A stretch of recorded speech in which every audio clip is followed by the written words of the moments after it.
Hallelujah. खुदावंद दे पवित्र नाम की तारीफ होवे। आओ कड्डांगे रोमिया 8:5 रोमिया 8:5 विच पढ़ांगे। रोमिया 8:5 विच लिखिया है, ਜਿਹੜੇ ਸਰੀਰਕ ਹਨ ਉਹ ਸਰੀਰ ਦੀਆਂ ਅਵਸਥਾ ਉੱਤੇ, ਪਰ ਜਿਹੜੇ ਆਤਮਕ ਹਨ ਉਹ ਆਤਮਾ ਦੀਆਂ ਅਵਸਥਾ ਉੱਤੇ ਮਨ ਲਾਉਂਦੇ ਹਨ। ਕਿਉਂ ਜੋ ਸਰੀਰਕ ਮਨਸ਼ਾ ਮੌਤ ਹੈ, ਪਰ ਆਤਮਕ ਮਨਸ਼ਾ ਜੀਵਨ ਅਤੇ ਸ਼ਾਂਤੀ है। खुदा का धन्यवाद करते हैं पढ़े हुए वचन के लिए। आओ सब मिलकर प्रार्थना करते हैं। प्रभु यीशु मसीह तेरे नाम की महिमा करते हैं। प्रभु यीशु मसीह सचमुच खुदावंद प्रभु जी तू साडे लिए अपनी जान दी प्रभु यीशु मसीह खुदावंद, ताकि हरेक मनुख तेरे वचन पर विश्वास करे प्रभु जी ते सदीपक जीवन पावे। लेकिन खुदावंद तो ये भी क्या है, जो विश्वास नहीं करेगा उसके ऊपर सजा का हुक्म लगाया जाएगा। ते सचमुच प्रभु जी जिसके ऊपर सजा पैंदी है प्रभु जी के ऊपर न्याय आ जाता है प्रभु जी, और मनुख मौत में चले जाता है। ते साडे युग के नबी ने क्या है प्रभु जी, मौत का मतलब है खुदा तो हमेशा का विछोड़ा। लेकिन प्रभु यीशु मसीह धन ते मुबारक है तेरी लाड़ी जिन्हें अपने आप को इस संसार तो हट के आप दिता है खुदा बंदा, उसने अपने आप को इस संसार तो मार लिया है प्रभु जी, ताकि वो अपने आप को तेरे अगे खुदावंद पाक कुआरी करके अर्पित करे प्रभु जी। तो दया कर, कृपा कर प्रभु यीशु मसीह अपने लोगों को अपने वचन के नाल होर भी ज्यादा भार प्रभु जी, ताकि जो तू आवे प्रभु यीशु मसीह असीं तेरे अगे तैयार पाई जाइए खुदावंद, तू सानू लै जावे प्रभु जी। क्योंकि मेरे महान पिता तू क्या है, मैं जानता हाँ ते जगह तैयार करदा हाँ, ताकि मैं तुहानू अपने नाल लैके जावां। सचमुच प्रभु यीशु मसीह तू बहुत जल्दी आ रहे हैं, असीं तेरा धन्नवाद करते हैं। दया कर, कृपा कर प्रभु जी। बोलण वाला कोई मनुख ना होवे, बोलण वाला कोई प्रभु जी मांस अते लहू ना होवे प्रभु जी, बोलण वाला तेरा पवित्र आत्मा होवे। दया कर, कृपा कर, तेरे सामर्थ्य नाम प्रभु यीशु मसीह दे नाम आमीन। हालेलुया। खुदावंद दे पवित्र नाम की तारीफ होवे। असीं पढ़िया आ रोमिया 8:5 विच लिखिया, शरीरक ਜਿਹੜੇ ਸ਼ਰੀਰਕ ਹਨ ਉਹ ਸਰੀਰ ਦੀਆਂ ਅਵਸਥਾ ਉੱਤੇ, ਪਰ ਜਿਹੜੇ ਆਤਮਕ ਹਨ ਉਹ ਆਤਮਾ ਦੀਆਂ ਅਵਸਥਾ ਉੱਤੇ ਮਨ ਲਾਉਂਦੇ ਹਨ। खुदा ਦੇ वचन 'ਚ ਸਾਫ਼ ਤੇ ਸਪਸ਼ਟ ਲਿਖਿਆ, ਇਹ ਮੈਂ ਆਪਣੇ ਵੱਲੋਂ ਨਹੀਂ ਕਹਿ ਰਿਹਾ, खुदा ਦੇ वचन 'ਚ ਲਿਖਿਆ ਜਿਹੜੇ ਲੋਕ ਸ਼ਰੀਰਕ ਹਨ ਉਹ ਸਰੀਰ ਦੀਆਂ ਗੱਲਾਂ ਕਰਦੇ ਆ।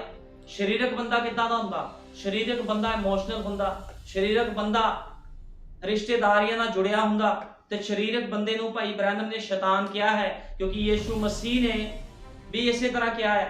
ਜਦੋਂ ਪਤਰਸ ਸ਼ਰੀਰ ਦੇ ਵਿੱਚ ਸੀ ਤੇ ਭਾਵੁਕ ਹੋ ਗਿਆ ਤੇ ਕਹਿੰਦਾ ਪ੍ਰਭੂ ਜੀ ਤੇਰੇ ਨਾਲ ਇਸ ਤਰ੍ਹਾਂ ਕਦੇ ਨਾ ਹੋਵੇ, ਤੇ ਪ੍ਰਭੂ ਨੇ ਕੀ ਕਿਹਾ ਸੀ, ਹੇ ਸ਼ੈਤਾਨ ਮੇਰੇ ਤੋਂ ਪਿੱਛੇ ਹਟ। ਕਿਉਂਕਿ ਜਦੋਂ ਬੰਦਾ ਸ਼ਰੀਰ ਦੇ ਵਿੱਚ ਹੁੰਦਾ ਆ ਉਹ ਸ਼ੈਤਾਨ ਹੀ ਹੁੰਦਾ ਹੈ। ਸ਼ਰੀਰਕ ਬੰਦੇ ਨੂੰ ਸ਼ੈਤਾਨ ਕਿਹਾ ਜਾਂਦਾ।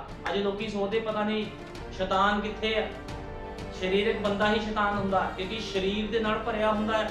ਉਹ ਸੰਸਾਰ ਨੂੰ ਛੱਡਣਾ ਨਹੀਂ ਚਾਹੁੰਦਾ, ਰਿਸ਼ਤੇਦਾਰੀਆਂ ਛੱਡਣਾ ਨਹੀਂ ਚਾਹੁੰਦਾ, ਉਹ ਬੰਦਾ ਸ਼ੈਤਾਨ ਆ। ਤੇ ਸ਼ੈਤਾਨੀ ਬੰਦਾ ਬਹੁਤ ਹੀ ਖਤਰਨਾਕ ਹੁੰਦਾ ਹੈ। ਵਚਨ ਸਾਨੂੰ ਇਸੇ ਤਰ੍ਹਾਂ ਦੱਸਦਾ, ਜਿਹੜਾ ਸ਼ੈਤਾਨੀ ਬੰਦਾ ਹੁੰਦਾ ਉਹ ਬਹੁਤ ਖਤਰਨਾਕ ਹੁੰਦਾ ਹੈ। ਉਹ ਕਦੇ ਵੀ ਖੁਦਾ ਨੂੰ ਪ੍ਰਸੰਨ ਨਹੀਂ ਕਰ ਸਕਦਾ। ਇਸ ਕਰਕੇ ਬਾਈਬਲ 'ਚ ਸਾਫ਼ ਲਿਖਿਆ, ਜਿਹੜੇ ਸ਼ਰੀਰਕ ਹਨ ਉਹ ਸਰੀਰ ਦੀ ਅਵਸਥਾ ਉੱਤੇ, ਕਿਉਂਕਿ ਸ਼ਰੀਰਕ ਬੰਦਾ ਸਰੀਰ ਦੀ ਅਵਸਥਾ ਉੱਤੇ ਮਨ ਲਾਉਂਦਾ, ਉਹ ਕਦੇ ਵੀ ਆਤਮਿਕ ਕੰਮ ਕਰਕੇ ਖੁਸ਼ ਨਹੀਂ ਹੋਊਗਾ। ਉਹਨੇ ਕਹਿਣਾ ਮੈਂ ਰਿਸ਼ਤੇਦਾਰੀਆਂ ਨੂੰ ਖੁਸ਼ ਕਰ ਲਵਾਂ, ਮੈਂ ਆਪਣੇ ਭੈਣ ਭਰਾਵਾਂ ਨੂੰ ਖੁਸ਼ ਲਵਾਂ, ਕਿਉਂਕਿ ਬੰਦਾ ਸਰੀਰਕ ਆ, ਸਰੀਰ ਨਾਲ ਭਰਿਆ ਹੋਇਆ ਆ, ਉਹ ਚੀਜ਼ਾਂ ਨੂੰ ਛੱਡਣਾ ਨਹੀਂ ਚਾਹੁੰਦਾ। ਇੱਕ ਸਰੀਰਕ ਬੰਦਾ ਕਦੇ ਵੀ ਸਰੀਰ ਦੀਆਂ ਚੀਜ਼ਾਂ ਨੂੰ ਛੱਡਦਾ ਨਹੀਂ ਹੈ, ਕਿਉਂਕਿ ਉਹਦੇ ਨਾਲ ਉਹਦੇ ਨਟ ਬੋਲਟ ਜੁੜੇ ਹੁੰਦੇ ਆ। ਇਸ ਕਰਕੇ ਸਾਫ਼ ਲਿਖਿਆ ਆ, ਉਹ ਸਰੀਰ ਦੀਆਂ ਅਵਸਥਾ ਉੱਤੇ ਮਨ ਲਾਉਂਦੇ ਹਨ, ਪਰ ਜਿਹੜੇ ਆਤਮਕ ਹਨ ਉਹ ਆਤਮਾ ਦੀਆਂ ਅਵਸਥਾ ਉੱਤੇ ਮਨ ਲਾਉਂਦੇ ਹਨ। ਕਿਉਂ ਜੋ ਸਰੀਰਕ ਮਨਸ਼ਾ ਮੌਤ ਹੈ। ਉਹ ਕਹਿੰਦਾ ਸਰੀਰਕ ਬੰਦਾ ਸਰੀਰਕ ਕੰਮ ਕਰਦਾ, ਲੇਕਿਨ ਆਤਮਿਕ ਬੰਦਾ ਸਰੀਰਕ ਕੰਮ ਨਹੀਂ ਕਰਦਾ। ਆਤਮਿਕ ਬੰਦਾ ਹਮੇਸ਼ਾ ਖੁਦਾ ਦੇ ਕਹੇ ਅਨੁਸਾਰ ਕਰਦਾ ਆ, ਤੇ ਉਹੀ ਆਤਮਿਕ ਮਨੁੱਖ ਗਿਣਿਆ ਜਾਂਦਾ। ਤੇ ਬਾਈਬਲ 'ਚ ਸਾਫ਼ ਲਿਖਿਆ, ਕਿਉਂ ਜੋ ਸਰੀਰਕ ਮਨਸ਼ਾ ਮੌਤ ਹੈ। ਹੁਣ ਸਰੀਰਕ ਮਨਸ਼ਾ ਮੌਤ ਕਿਉਂ ਆ? ਬਾਈਬਲ ਸਾਫ਼ ਤੇ ਸਪਸ਼ਟ ਬਿਆਨ ਕਰ ਰਹੀ ਹੈ, ਸਰੀਰਕ ਮਨਸ਼ਾ ਜਿਹੜਾ ਬੰਦਾ ਕੋਈ ਭੈਣ ਭਾਈ ਸਰੀਰ 'ਚ ਚੱਲਦਾ ਉਹ ਮੌਤ ਦੇ ਵਿੱਚ ਚੱਲ ਰਿਹਾ, ਉਹ ਮੌਤ ਦੇ ਵਿੱਚ ਚੱਲ ਰਿਹਾ। ਕਿਉਂਕਿ ਸਾਫ਼ ਲਿਖਿਆ ਸਰੀਰਕ ਮਨਸ਼ਾ ਮੌਤ ਹੈ। ਤੇ ਸਾਡੇ ਯੁੱਗ ਦੇ ਨਬੀ ਭਾਈ ਬ੍ਰੈਨਮ ਨੇ ਕਿਹਾ ਮੌਤ ਦਾ ਮਤਲਬ ਹੈ ਖੁਦਾ ਤੋਂ ਹਮੇਸ਼ਾ ਦਾ ਵਿਛੋੜਾ। ਮੌਤ ਦਾ ਮਤਲਬ ਕੀ ਆ? ਖੁਦਾ ਤੋਂ ਹਮੇਸ਼ਾ ਦਾ ਵਿਛੋੜਾ। ਜੇ ਇੱਕ ਬੰਦਾ ਇਸ ਧਰਤੀ ਨੂੰ ਛੱਡ ਕੇ ਚਲਾ ਗਿਆ ਤੇ ਕੀ ਹੋਵੇਗਾ? ਉਹਨੂੰ ਜ਼ਮੀਨ ਦੇ ਨੀਚੇ ਦਬ ਦਿੱਤਾ ਜਾਵੇਗਾ। ਲੇਕਿਨ ਕੀ ਉਹ ਖੁਦਾ ਦੇ ਰਾਜ 'ਚ ਪ੍ਰਵੇਸ਼ ਕਰੇਗਾ? ਨਹੀਂ। ਜੇ ਸਰੀਰ ਵਿੱਚ ਚੱਲਦਾ ਤੇ ਖੁਦਾ ਦੇ ਰਾਜ ਵਿੱਚ ਕਦੇ ਪ੍ਰਵੇਸ਼ ਨਹੀਂ ਕਰੇਗਾ, ਕਿਉਂਕਿ ਬਾਈਬਲ ਸਾਫ਼ ਬਿਆਨ ਕਰਦੀ ਸਰੀਰਕ ਮਨਸ਼ਾ ਮੌਤ ਹੈ। ਜੇ ਕੋਈ ਸਰੀਰ ਦੇ ਅਨੁਸਾਰ ਚੱਲਦਾ ਆ ਤੇ ਉਹ ਬੰਦਾ ਮੌਤ ਦੇ ਵਿੱਚ ਚੱਲ ਰਿਹਾ, ਆਪਣੇ ਆਪ ਨੂੰ ਧੋਖਾ ਦੇ ਰਿਹਾ। ਚਰਚ ਜਾਣ ਦੇ ਨਾਲ ਕਿਸੇ ਦਾ ਬਚਾਅ ਨਹੀਂ ਆ, ਪ੍ਰਾਰਥਨਾ ਕਰਨ ਦੇ ਨਾਲ ਕਿਸੇ ਦਾ ਬਚਾਅ ਨਹੀਂ ਆ। ਅੱਜ ਲੋਕ ਸੋਚਦੇ ਅਸੀਂ 6-6 ਘੰਟੇ ਪ੍ਰਾਰਥਨਾ ਕਰਦੇ, 6 ਘੰਟੇ ਪ੍ਰਾਰਥਨਾ ਕਰੋ, 10 ਘੰਟੇ ਕਰੋ, ਭਾਵੇਂ 24 ਘੰਟੇ ਕਰੀ ਜਾਓ, ਜਦੋਂ ਤੱਕ ਤੁਸੀਂ ਵਚਨ ਨੂੰ ਪੂਰਾ ਨਹੀਂ ਕਰਦੇ ਤੁਹਾਡਾ ਬਚਾਅ ਨਹੀਂ ਹੋਵੇਗਾ। ਜਦੋਂ ਦਾਨੀਏਲ ਨੂੰ ਸ਼ੇਰਾਂ ਦੇ ਘੋਰਨੇ ਵਿੱਚ ਸਿੱਟਿਆ ਗਿਆ, ਬੜੇ ਇਜ਼ਰਾਈਲੀ ਲੋਕ ਸੀਗੇ, ਹੋ ਸਕਦਾ ਬੜੀਆਂ ਬੜੀਆਂ ਪ੍ਰਾਰਥਨਾਵਾਂ ਕਰਦੇ ਹੋਣ, ਲੇਕਿਨ ਦਾਨੀਏਲ ਖੁਦਾ ਦੇ ਵਚਨ ਨੂੰ ਪੂਰਾ ਕਰਦਾ ਸੀ ਤੇ ਪ੍ਰਾਰਥਨਾ ਵੀ ਕਰਦਾ ਸੀ। ਜੇ ਤੁਸੀਂ ਖੁਦਾ ਦੇ ਵਚਨ ਨੂੰ ਪੂਰਾ ਨਹੀਂ ਕਰਦੇ, ਨਿਰੀ ਪ੍ਰਾਰਥਨਾ ਤੇ ਹੀ ਤੁਸੀਂ ਸੋਚਦੇ ਵੀ ਸਾਡਾ ਬਚਾਅ ਹੋ ਜਾਵੇਗਾ, ਲੇਕਿਨ ਕੀ ਖੁਦਾ ਦਾ ਵਚਨ ਕਹਿੰਦਾ ਉਤਪਤ ਤੋਂ ਲੈ ਕੇ ਪ੍ਰਕਾਸ਼ ਦੀ ਪੋਥੀ ਤੱਕ ਲੇਲਾ ਪੂਰਾ ਖਾਣਾ ਪੈਣਾ। ਕਹਿਣ ਦਾ ਮਤਲਬ ਆ ਸਾਰੇ ਵਚਨਾਂ ਨੂੰ ਪੂਰਾ ਕਰਨਾ ਪੈਣਾ ਹੈ, ਕੱਲੀ ਪ੍ਰਾਰਥਨਾ ਕਰਨ ਦੇ ਨਾਲ ਬਚਾਅ ਨਹੀਂ ਆ। ਇਸ ਕਰਕੇ ਲਿਖਿਆ ਆਤਮਕ ਮਨਸ਼ਾ ਜੀਵਨ ਅਤੇ ਸ਼ਾਂਤੀ ਹੈ, ਪਰ ਸਰੀਰਕ ਮਨਸ਼ਾ ਮੌਤ ਹੈ। ਜੇ ਤੁਸੀਂ ਸਰੀਰ ਦੇ ਵਿਸ਼ਿਆਂ ਦੇ ਨਾਲ ਚੱਲੋਗੇ ਤੇ ਜ਼ਰੂਰ ਹੈ ਮੌਤ ਉੱਪਰ ਆ ਜਾਵੇ। ਤੇ ਸਾਡੇ ਯੁੱਗ ਦਾ ਨਬੀ ਜਿੱਦਾਂ ਕਹਿੰਦਾ ਮੌਤ ਦਾ ਮਤਲਬ ਖੁਦਾ ਤੋਂ ਹਮੇਸ਼ਾ ਦਾ ਵਿਛੋੜਾ ਹੈ। ਜੇ ਕੋਈ ਬੰਦਾ ਮੌਤ ਦੇ ਵਿੱਚ ਚਲਾ ਗਿਆ, ਉਹ ਕਦੇ ਵੀ ਖੁਦਾ ਨੂੰ ਵੇਖ ਨਹੀਂ ਪਾਵੇਗਾ। ਅੱਜ ਲੋਕਾਂ ਨੂੰ ਸਮਝ ਹੀ ਨਹੀਂ ਲੱਗ ਰਹੀ। ਲੋਕੀ ਰਿਸ਼ਤੇਦਾਰੀਆਂ ਨੂੰ ਖੁਸ਼ ਕਰਨ ਦੇ ਵਿੱਚ ਲੱਗੇ ਹੋਏ ਆ, ਬਜਾਏ ਇਸ ਦੇ ਕਿ ਤੁਹਾਨੂੰ ਖੁਦਾ ਦੇ ਕੰਮਾਂ ਨੂੰ ਕਰਨਾ ਚਾਹੀਦਾ, ਤੁਹਾਨੂੰ ਖੁਦਾ ਨੂੰ ਖੁਸ਼ ਕਰਨਾ ਚਾਹੀਦਾ। ਲੇਕਿਨ ਲੋਕ ਰਿਸ਼ਤੇਦਾਰੀਆਂ ਨੂੰ ਖੁਸ਼ ਕਰਨਾ ਚਾਹੁੰਦੇ ਆ। ਲੇਕਿਨ ਮੈਂ ਤੁਹਾਨੂੰ ਦੱਸਣਾ ਚਾਹੁੰਦਾ, ਇਹ ਉਹ ਲਾਈਨ ਨਹੀਂ ਆ, ਇਹ ਮਿਸ਼ਨਾ ਜੱਥੇ ਬੰਦਿਆਂ ਵਾਲੀ ਲਾਈਨ ਨਹੀਂ ਆ, ਜਿੱਥੋਂ ਲੋਕ ਨਿਕਲ ਕੇ ਆਉਂਦੇ ਆ ਸੰਦੇਸ਼ ਦੇ ਚਰਚਾਂ ਦੇ ਵਿੱਚ, ਤੇ ਉਹ ਸੋਚਦੇ ਸ਼ਾਇਦ ਇਹ ਮਿਸ਼ਨਾ ਵਾਲਾ ਹੀ ਕੰਮ, ਇੱਥੇ ਮਿਸ਼ਨਾ ਵਾਲਾ ਕੰਮ ਨਹੀਂ ਆ। ਜੇ ਇੱਥੇ ਚੱਲਣਾ ਆ, ਤੁਹਾਨੂੰ ਪੂਰੀ ਤਰ੍ਹਾਂ ਸੰਸਾਰ ਨੂੰ ਛੱਡਣਾ ਪੈਣਾ ਤੇ ਆਪਣੇ ਸੇਵਕ ਦੀ ਆਗਿਆਕਾਰੀ ਕਰਨੀ ਪੈਣੀ। ਜੇ ਤੁਸੀਂ ਆਪਣੇ ਸੇਵਕ ਦੀ ਆਗਿਆਕਾਰੀ ਨਹੀਂ ਕਰਦੇ, ਭਾਈ ਬ੍ਰੈਨਮ ਨੇ ਕਿਹਾ, ਸਾਡੇ ਯੁੱਗ ਦੇ ਨਬੀ ਨੇ ਕਿਹਾ, ਤੁਹਾਨੂੰ ਆਪਣੇ ਪਾਸਟਰ ਦਾ ਸਤਿਕਾਰ ਕਰਨਾ ਚਾਹੀਦਾ ਆ। ਜੇ ਤੁਸੀਂ ਆਪਣੇ ਆਪ ਨੂੰ ਆਤਮਿਕ ਸਮਝਦੇ ਹੋ, ਜੋ ਤੁਹਾਡਾ ਪਾਸਟਰ ਪਵਿੱਤਰ ਆਤਮਾ ਨਾਲ ਭਰ ਕੇ ਬੋਲਦਾ ਆ, ਉਹ ਸਰੀਰ ਦੇ ਕੰਮ ਨਹੀਂ ਸਗੋਂ ਆਤਮਾ ਦੇ ਕੰਮ ਤੁਹਾਡੇ ਤੋਂ ਕਰਾਉਂਦਾ ਆ, ਤੇ ਤੁਹਾਨੂੰ ਉਹਦੀ ਆਗਿਆਕਾਰੀ ਕਰਨੀ ਚਾਹੀਦੀ ਆ। ਕਿਉਂਕਿ ਮਿਸ਼ਨਾਂ ਜਥੇਬੰਦੀਆਂ 'ਚ ਉਹ ਪਾਸਟਰ ਵੀ ਸਰੀਰਕ ਹੁੰਦੇ ਆ, ਉਹਨਾਂ ਨੂੰ ਪੈਸਿਆਂ ਦਾ ਲਾਲਚ ਹੁੰਦਾ। ਲੇਕਿਨ ਜੇ ਕੋਈ ਸੰਦੇਸ਼ ਦੇ ਵਿੱਚ ਪਵਿੱਤਰ ਆਤਮਾ ਨਾਲ ਭਰਿਆ ਹੋਇਆ ਸੇਵਕ ਜੇ ਤੁਹਾਨੂੰ ਕੁਝ ਬੋਲਦਾ, ਜੇ ਤੁਸੀਂ ਉਹਦੀ ਆਗਿਆਕਾਰੀ ਨਹੀਂ ਕਰਦੇ, ਤੇ ਤੁਸੀਂ ਖੁਦਾ ਦੀ ਆਗਿਆਕਾਰੀ ਨਹੀਂ ਕਰਦੇ। ਕਿਉਂਕਿ ਸੇਵਕ ਕੌਣ ਹੁੰਦਾ ਹੈ, ਨਬੀ ਕੌਣ ਹੁੰਦੇ ਹਨ, ਖੁਦਾ ਦਾ ਮੂੰਹ। ਤੇ ਜੇ ਕੋਈ ਖੁਦਾ ਦੇ ਮੂੰਹ ਦੀ ਆਗਿਆਕਾਰੀ ਨਹੀਂ ਕਰਦਾ, ਤੇ ਉਹ ਬੰਦਾ ਸਮਝ ਲਓ ਖਤਮ ਹੈ, ਨਾਸ਼ ਹੈ। ਕਿਉਂਕਿ ਇੱਕ ਸੱਚਾ ਸੇਵਕ ਕੀ ਕਰਦਾ, ਹਮੇਸ਼ਾ ਇੱਕ ਸੱਚਾ ਸੇਵਕ ਇੱਕ ਭੈਣ ਭਾਈ ਨੂੰ ਸੰਸਾਰ ਦੇ ਵਿੱਚੋਂ ਬਾਹਰ ਕੱਢ ਕੇ ਲਿਆਵੇਗਾ। ਉਹਦਾ ਇੱਕੋ ਹੀ ਮਕਸਦ ਹੁੰਦਾ, ਉਹ ਭੈਣ ਭਾਈ ਸੰਸਾਰ ਵਿੱਚੋਂ ਬਾਹਰ ਆ ਜਾਵੇ। ਮੈਂ ਤੁਹਾਨੂੰ ਬਾਈਬਲ ਦੇ ਵਿੱਚ ਸਾਬਤ ਕਰੂੰਗਾ, ਕਿਉਂਕਿ ਮੈਂ ਜੋ ਕੁਝ ਇਸ ਸਥਾਨ ਦੇ ਵਿੱਚ ਬੋਲਦਾ ਆਪਣੇ ਵੱਲੋਂ ਨਹੀਂ ਬੋਲਦਾ, ਸਭ ਕੁਝ ਸੰਦੇਸ਼ਾਂ ਵਿੱਚ ਲਿਖਿਆ ਹੈ, ਬਾਈਬਲ ਦੇ ਵਿੱਚ ਲਿਖਿਆ ਹੈ। ਸੰਸਾਰ ਤੋਂ ਬਾਹਰ ਆਣਾ ਹੀ ਪੈਣਾ, ਇਹ ਖੁਦਾ ਦੀ ਸ਼ਰਤ ਆ, ਕੀਮਤ ਚੁਕਾਣੀ ਪੈਣੀ ਆ। ਤੁਸੀਂ ਕਿਸੇ ਸਥਾਨ 'ਚ ਜਾਂਦੇ ਹੋ ਸਕਦਾ ਤੁਸੀਂ ਸ਼ਹਿਰ ਤੋਂ ਦੂਜੇ ਸ਼ਹਿਰ ਜਾਂਦੇ ਹੋ, ਕੀ ਤੁਸੀਂ ਬਿਨਾਂ ਪੈਸੇ ਦਿੱਤੇ ਉਸ ਸ਼ਹਿਰ ਵਿੱਚ ਜਾ ਸਕਦੇ ਹੋ? ਜੇ ਤੁਸੀਂ ਟ੍ਰੇਨ 'ਚ ਜਾਂਦੇ ਹੋ, ਬੱਸ 'ਚ ਜਾਂਦੇ ਹੋ, ਗੱਡੀਆਂ ਕਰਵਾ ਕੇ ਜਾਂਦੇ ਹੋ, ਤੁਹਾਨੂੰ ਕੀਮਤ ਚੁਕਾਣੀ ਪੈਂਦੀ ਆ। ਇਸੇ ਤਰ੍ਹਾਂ ਜੇ ਤੁਸੀਂ ਖੁਦਾ ਦੇ ਸ਼ਹਿਰ ਦੇ ਵਿੱਚ ਜਾਣਾ ਆ, ਉਸ ਰੈਪਚਰ ਦੇ ਵਿੱਚ ਜਾਣਾ, ਤੇ ਜ਼ਰੂਰ ਹੈ ਤੁਹਾਨੂੰ ਕੀਮਤ ਚੁਕਾਣੀ ਪਵੇ। ਤੁਸੀਂ ਬਿਨਾਂ ਕੀਮਤ ਚੁਕਾਏ ਉਸ ਸ਼ਹਿਰ ਦੇ ਵਿੱਚ ਨਹੀਂ ਜਾ ਸਕਦੇ। ਜੇ ਬੰਦਾ ਇੱਥੇ 1-2 ਕਿਲੋਮੀਟਰ ਦੂਰ ਹੀ ਨਹੀਂ ਜਾ ਸਕਦਾ ਬਿਨਾਂ ਕਿਰਾਇਆ ਦਿੱਤੇ, ਤੇ ਖੁਦਾ ਬੰਦੇ ਕੋਲ ਕਿੱਦਾਂ ਜਾ ਸਕਦਾ ਫਿਰ, ਜਦੋਂ ਤੱਕ ਤੁਸੀਂ ਕੀਮਤ ਨਹੀਂ ਚੁਕਾਓਗੇ। ਕੀਮਤ ਕੀ ਆ? ਇਸ ਸੰਸਾਰ ਤੋਂ ਤੁਹਾਨੂੰ ਮਰਨਾ ਪਵੇਗਾ ਤੇ ਆਪਣੇ ਸੇਵਕ ਦੀ ਵਚਨ ਦੀ ਆਗਿਆਕਾਰੀ ਕਰਨੀ ਪਵੇਗੀ। ਇਹ ਕੀਮਤ ਆ। ਜੋ ਤੁਹਾਨੂੰ ਵਚਨ ਕਹਿੰਦਾ ਤੁਹਾਨੂੰ ਕਰਨਾ ਹੀ ਪਵੇਗਾ। ਤੁਹਾਨੂੰ ਔਖਾ ਲੱਗੇ, ਤੁਹਾਨੂੰ ਸੌਖਾ ਲੱਗੇ, ਤੁਹਾਨੂੰ ਸਭ ਕੁਝ ਕਰਨਾ ਪਵੇਗਾ। ਸਭ ਕੁਝ ਤੁਹਾਨੂੰ ਕਰਨਾ ਹੀ ਪੈਣਾ। ਇਸ ਕਰਕੇ ਬਾਈਬਲ 'ਚ ਲਿਖਿਆ, ਅਤੇ ਜਿਹੜੇ ਸਰੀਰਕ ਹਨ ਉਹ ਖੁਦਾ ਨੂੰ ਪ੍ਰਸੰਨ ਕਰ ਨਹੀਂ ਸਕਦੇ। ਕਹਿੰਦਾ ਜਿਹੜੇ ਸਰੀਰਕ ਹਨ ਉਹ ਖੁਦਾ ਨੂੰ ਪ੍ਰਸੰਨ ਨਹੀਂ ਕਰ ਸਕਦੇ। ਸਰੀਰਕ ਬੰਦਾ ਕਦੇ ਖੁਦਾ ਨੂੰ ਖੁਸ਼ ਨਹੀਂ ਕਰੇਗਾ, ਕਿਉਂਕਿ ਹੈ ਹੀ ਸਰੀਰਕ ਆ, ਹੈ ਹੀ ਸ਼ੈਤਾਨੀ ਆ ਬੰਦਾ। ਤੇ ਸ਼ੈਤਾਨੀ ਬੰਦਾ ਕਦੋਂ ਖੁਦਾ ਨੂੰ ਖੁਸ਼ ਕਰ ਸਕਦਾ? ਕਦੇ ਵੀ ਨਹੀਂ, ਕਿਉਂਕਿ ਉਹਦੇ ਸਾਰੇ ਕੰਮ ਸਰੀਰਕ ਹੁੰਦੇ ਆ। ਮੇਰੀ ਰਿਸ਼ਤੇਦਾਰੀ, ਮੇਰੀ ਭੈਣ, ਮੇਰੇ ਭਰਾ, ਮੇਰਾ ਫਲਾਣਾ, ਮੇਰਾ ਢਿੰਗਣਾ, ਬਸ ਉਹਨੂੰ ਇਹੀ ਲੱਗਿਆ ਰਹਿੰਦਾ। ਉਹਨੂੰ ਖੁਦਾ ਦੇ ਵਚਨ ਦੇ ਨਾਲ ਮਤਲਬ ਨਹੀਂ ਆ। ਲੇਕਿਨ ਖੁਦਾ ਕਹਿੰਦਾ ਜੇ ਮੇਰੇ ਕੋਲ ਆਣਾ ਹੈ ਤੇ ਪਿੱਛੇ ਨਹੀਂ ਦੇਖਣਾ ਮੁੜ ਕੇ। ਫਿਰ ਹਲ ਤੇ ਹੱਥ ਰੱਖ ਕੇ ਜੇ ਕੋਈ ਪਿੱਛੇ ਵੇਖਦਾ ਤੇ ਉਹ ਬੰਦਾ ਖਤਮ ਆ। ਲੂਤ ਤੇ ਉਹਦੀ ਤੀਵੀਂ, ਉਹਦੀ ਬੇਟੀਆਂ ਜਦੋਂ सदोम दे विचों बाहर आए, खुदा ने कहा बाहर आओ ते पिछे मुड़ के नहीं देखना। लेकिन की होया, लूत दी तीवी जिहड़ी शरीरक सीगी, शरीरक मनशा दे नाल भरी होई सीगी, ओने खुदा दे दूतां दी अण आग्याकारी कीती ते ओने पिछे मुड़ के वेखिया। पिछे कित्थे वेख रही सी? उस अपने गंदगी वाले शहर नूं जिन्हों क्या सी खुदा ने छड्ड के बाहर आ गए। ते लूत दी तीवी बाइबल बयान करदी आ लूण दा थंम बन गई, ओदा जीवन खत्म हो गया। जे तुसी संदेश दे विच आके पिछे मुड़ के वेखदे हो ते तुसी खत्म हो। ये संदेश उन्हां लोकां दे लई नहीं आ जिहड़े लोग शरीरक आ, क्योंकि मैं साफ ते स्पष्ट बोलदा, मैं कदे किस नूं टोपियां नहीं पांदा, क्योंकि खुदा ने मेरे तो लेखा लेना आ जे मैं तुहानूं गलत सिखावां। इस करके जे कोई बंदा संसार नूं छड्डदा नहीं आ, वो इस संसार नूं नहीं छड्डदा ते फिर ओनूं खुदा तो कुछ प्राप्त नहीं होवेगा।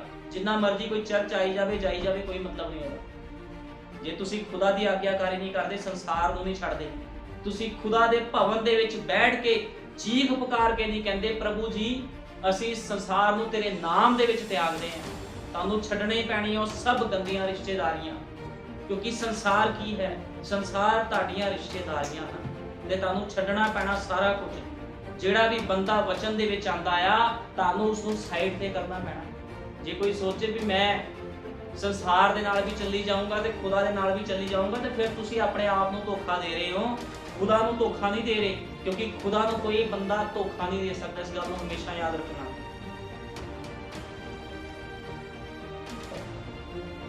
इस करके बाइबल च साफ लिखिया आ, पर तुसी शरीरक जिहड़े शरीरक हन खुदा नूं प्रसन्न नहीं कर सकते। पर तुसी शरीरक नहीं सगों आत्मिक हो। पर तदे जे खुदा दा आत्मा तुहाडे विच वसदा होवे, कहना तुसी आत्मिक तां उदों ही हो जदों खुदा दा आत्मा तुहाडे विच वसदा होवे। ते खुदा दा आत्मा जिहड़े भैण भाई विच वसदा आ, वो शरीरक गल्लां नहीं करदा। मेरी भैण, मेरा भरा, मेरे रिश्तेदार, सब कुछ छड्डना पैना, पिछे मुड़ के नहीं फिर देखना। जे नहीं छड्डदे ते फिर खुदा दा दे विच कुछ नहीं जाना। नुकसान तुहाडा अपना है। इस करके हमेशा की करना, प्रभु दे वचन नूं पहल देनी है।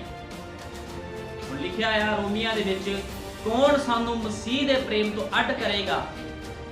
एक पवित्र आत्मा पाया होया भैण भाई है, जदों ਉਹਨੂੰ कोई भी मसीह के प्रेम तो अड नहीं कर सकता। की विपता या कष्ट या हनेर या काल या नंग या भोजन या तलवार, कोई भी एक मसीह बंदे नूं मसीह तो अड नहीं कर सकता। मौत भी सानू मसीह तो अड नहीं कर सकती। जिहड़ा बंदा आत्मिक है उसनूं खुदा तो कोई भी अड नहीं कर सकता। इत्थे तक कि मौत भी खुदा तो अड नहीं कर सकती एक आत्मिक बंदे नूं। ਹੁਣ मैं तुहानूं दस्सिया भी मरदे दोनों ही ने, इस धरती तो दोनों लोग जाते हैं, आत्मिक भी ते शरीरक भी। दोनों का जनाजा भी पढ़िया जाता है। जिहड़ा एक आत्मिक बंदा हुंदा ओहदा भी जनाजा पढ़िया जाता है, एक शरीरक बंदे का भी जनाजा पढ़िया जाता। चर्च दोनों ही जाते हैं, लेकिन एक बंदा मौत दे विच चला जाता, एक बंदा मौत विच नहीं सगों मौत तो पार जीवन दे विच प्रवेश करदा। क्योंकि खुदा दे लोकां नूं कोई मौत मार नहीं सकती, क्योंकि खुदा ने मौत दे उपर फतेह पाई है। इस गल नूं हमेशा याद रखना। साडे खुदावंद ने मौत दे उपर फतेह पाई है। जिहड़ा बंदा यीशु मसीह ते विश्वास करदा आ, पवित्र आत्मा पाया होया है, उसनूं मौत भी मार नहीं सकती। इस गल नूं हमेशा याद रखो। आओ असीं कढांगे पहला राजा 17 दी 8 तो पढ़ांगे। पहला राजा 17 दी 8 तो पढ़ांगे। तां यहोवा दा ਇਹ बचन उसनूं आया कि उठ अते सिदोन दे सारफत नूं चला जा अते उत्थे जा टिक।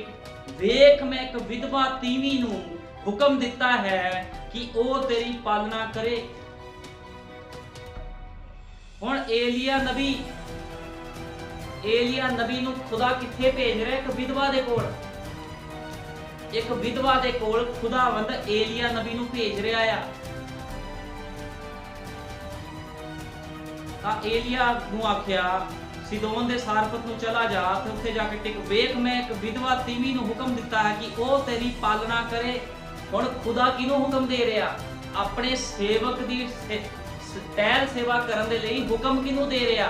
ਕਿਸੇ ਅਮੀਰ ਬੰਦੇ ਨੂੰ ਹੁਕਮ ਨਹੀਂ ਦਿੱਤਾ ਜਿੱਥੋਂ ਕਰੋੜਾਂ ਅਰਬਾਂ ਰੁਪਏ ਆ। ਇੱਕ ਵਿਧਵਾ ਨੂੰ ਹੁਕਮ ਦੇ ਰਿਹਾ ਆ ਵੀ ਜਾ, ਉਹ ਤੇਰੀ ਪਾਲਣਾ ਕਰੇਗੀ। ਇੱਕ ਵਿਧਵਾ ਔਰਤ ਨੂੰ ਖੁਦਾ ਕਹਿ ਰਿਹਾ,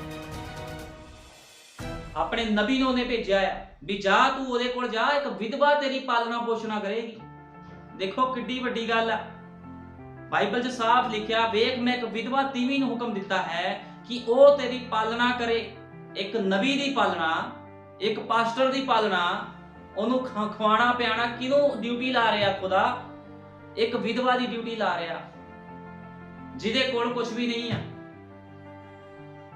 ਉਹ ਤੇਰੀ ਪਾਲਣਾ ਕਰੇ। ਸੋ ਉਹ ਉੱਠਿਆ ਤੇ ਸਾਰਫਤ ਨੂੰ ਚਲਿਆ ਗਿਆ ਅਤੇ ਜਾਂ ਸ਼ਹਿਰ ਦੇ ਦਰਵਾਜ਼ੇ ਕੋਲ ਆਇਆ ਤਾਂ ਵੇਖੋ ਉੱਥੇ ਇੱਕ ਵਿਧਵਾ ਲੱਕੜੀਆਂ ਚੁਗਦੀ ਸੀ। ਹੁਣ ਜਦੋਂ ਸ਼ਹਿਰ ਦੇ ਦਰਵਾਜ਼ੇ ਕੋਲ ਆਇਆ, ਇੱਕ ਵਿਧਵਾ ਔਰਤ ਕੀ ਕਰ ਰਹੀ? ਲੱਕੜੀਆਂ ਚੁਗ ਰਹੀ ਆ। ਤਾਂ ਉਹ ਉਸ ਨੂੰ ਉੱਚੀ ਦਿੱਤੀ ਆਖਿਆ, ਜਰਾ ਮੈਨੂੰ ਆਪਣੇ ਭਾਂਡੇ ਵਿੱਚੋਂ ਥੋੜਾ ਜਿਹਾ ਪਾਣੀ ਲਿਆ ਦੇ ਕਿ ਮੈਂ ਪੀ ਲਵਾਂ। ਹੁਣ ਉਹਨੂੰ ਵਿਧਵਾ ਨੂੰ ਕਹਿੰਦਾ ਥੋੜਾ ਜਿਹਾ ਪਾਣੀ ਲਿਆ ਕੇ ਦੇ ਤਾਂ ਕਿ ਮੈਂ ਪੀ ਲਵਾਂ। ਏਲੀਆ ਨਬੀ ਉਸ ਨੂੰ ਕਹਿ ਰਿਹਾ ਆ। ਜਦ ਉਹ ਲਿਆਉਣ ਲਈ ਚਲੀ ਤਾਂ ਉਸਨੇ ਉਸ ਨੂੰ ਉੱਚੀ ਦਿੱਤੀ ਆਖਿਆ, ਇੱਕ ਚੱਪਾ ਟੁਕੜਾ ਵੀ ਆਪਣੇ ਹੱਥ ਵਿੱਚ ਲੈਂਦੀ ਆਵੀਂ। ਅੱਗੋਂ ਉਸ ਆਖਿਆ, ਜਿਉਂਦੇ ਯਹੋਵਾ ਤੇਰੇ ਖੁਦਾ ਦੀ ਸਹੁੰ, ਮੇਰੇ ਕੋਲ ਕੁਝ ਵੀ ਰਿੱਤਾ ਪੱਕਾ ਨਹੀਂ। ਉਹ ਕਹਿੰਦਾ ਪਾਣੀ ਦੇ ਨਾਲ ਖਾਣ ਲਈ ਵੀ ਲਿਆਈ ਰੋਟੀ। ਉਹ ਕਹਿੰਦੀ ਮੇਰੇ ਕੋਲ ਤਾਂ ਮੈਂ ਕੁਝ ਬਣਾਇਆ ਹੀ ਨਹੀਂ ਘਰ ਦੇ ਵਿੱਚ, ਮੇਰੇ ਕੋਲ ਕੁਝ ਰਿੱਤਾ ਪੱਕਾ ਨਹੀਂ ਆ। ਅੱਗੋਂ ਆਖਿਆ, ਜਿੰਦੇ ਯਹੋਵਾ ਤੇਰੇ ਖੁਦਾ ਦੀ ਸਹੁੰ, ਮੇਰੇ ਕੋਲ ਕੁਝ ਵੀ ਰਿੱਤਾ ਪੱਕਾ ਨਹੀਂ, ਪਰ ਇੱਕ ਤੋਲੇ ਵਿੱਚ ਇੱਕ ਮੁੱਠ ਆਟੇ ਦੀ ਅਤੇ ਥੋੜਾ ਜਿਹਾ ਤੇਲ ਅਤੇ ਕੁੱਜੀ ਵਿੱਚ ਹੈ। ਅਤੇ ਵੇਖ ਮੈਂ ਇਹ 2 ਲੱਕੜੀਆਂ ਚੁਗ ਰਹੀ ਹਾਂ ਤਾਂ ਕਿ ਘਰ ਜਾ ਕੇ ਆਪਣੇ ਲਈ ਅਤੇ ਆਪਣੇ ਪੁੱਤਰ ਲਈ ਪਕਾਵਾਂ, ਤਾਂ ਜੋ ਅਸੀਂ ਉਸ ਨੂੰ ਖਾਈਏ ਅਤੇ ਮਰੀਏ, ਕਿਉਂਕਿ ਅਕਾਲ ਪਿਆ ਹੋਇਆ ਸੀਗਾ। ਕਿਹਦੇ ਕਹੇ ਅਨੁਸਾਰ?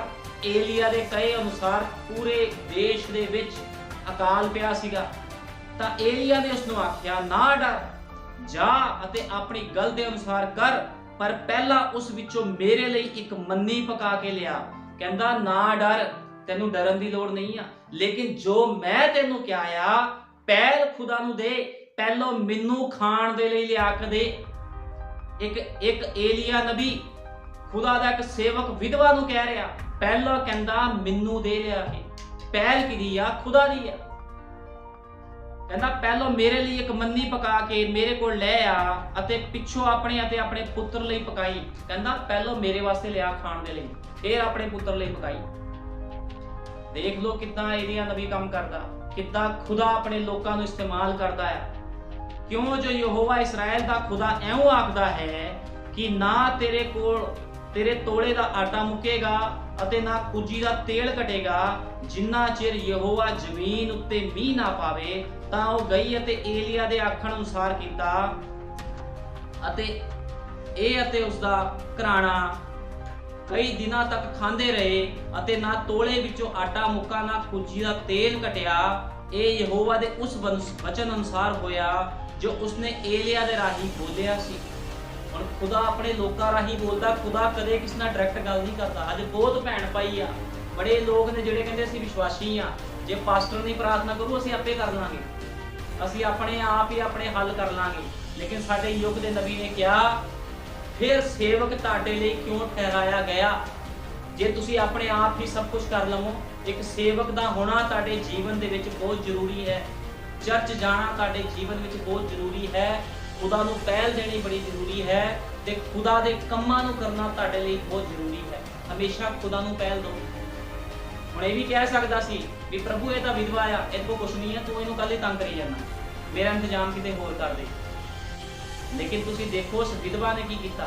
ਅੱਜ ਲੋਕਾਂ ਕੋਲ ਬਹੁਤ ਧਨ ਦੌਲਤ ਹੈ, ਲੇਕਿਨ ਲੋਕ ਖੁਦਾ ਦਾ ਕੰਮ ਨਹੀਂ ਕਰਨਾ ਚਾਹੁੰਦੇ। ਲੇਕਿਨ ਇੱਕ ਵਿਧਵਾ ਨੇ ਕੀ ਕੀਤਾ? ਵਿਧਵਾ ਦੇ ਕੋਲ 1 ਰੁਪਈਆ ਵੀ ਨਹੀਂ ਸੀਗਾ, ਕਿਉਂਕਿ ਸਾਡੇ ਯੁੱਗ ਦਾ ਨਬੀ ਕਹਿੰਦਾ ਉਸ ਸਮੇਂ ਲੋਕ ਖੇਤੀਬਾੜੀ ਤੇ ਨਿਰਭਰ ਸੀ। ਅੱਜ ਤਾਂ ਸਾਡੇ ਕੋਲੋਂ ਕਹਿੰਦਾ ਬਹੁਤ ਕੁਛ ਸਾਧਨ ਨੇ ਬੜੇ, ਕਿਤੋਂ ਵੀ ਬੰਦਾ ਰੋਟੀ ਖਾ ਸਕਦਾ ਲਿਆ ਕੇ। लेकिन उस समय सिर्फ खेती उपर लोग निर्भर सीगे ते खुदा एक विधवा दे कोल अपने नबी नूं भेजदा है ते उस औरत ने की कीता? उस औरत ने ना नहीं कीती कदे भी। उन्हें कहा हाँ, उन्हें यही किया भी हाँ मैं तेरे वास्ते पहलों लैके आऊंगी। तुसी देखो खुदा किद्दां अपने लोकां नूं इस्तेमाल करदा, किद्दां खुदा दे आत्मिक लोग चाहे गरीबी दे विच भी होण वो हमेशा खुदा नूं पहल दिंदे आ। ते तुसी अज दे जमाने विच वेख लो जिहड़े शरीरक लोग हन उन्हां नूं खुदा जिन्ने मर्जी मौके देवे खुदा दे काम करन दे लई वो कहंदे असीं नहीं कर सकदे क्योंकि वो शरीरक हन।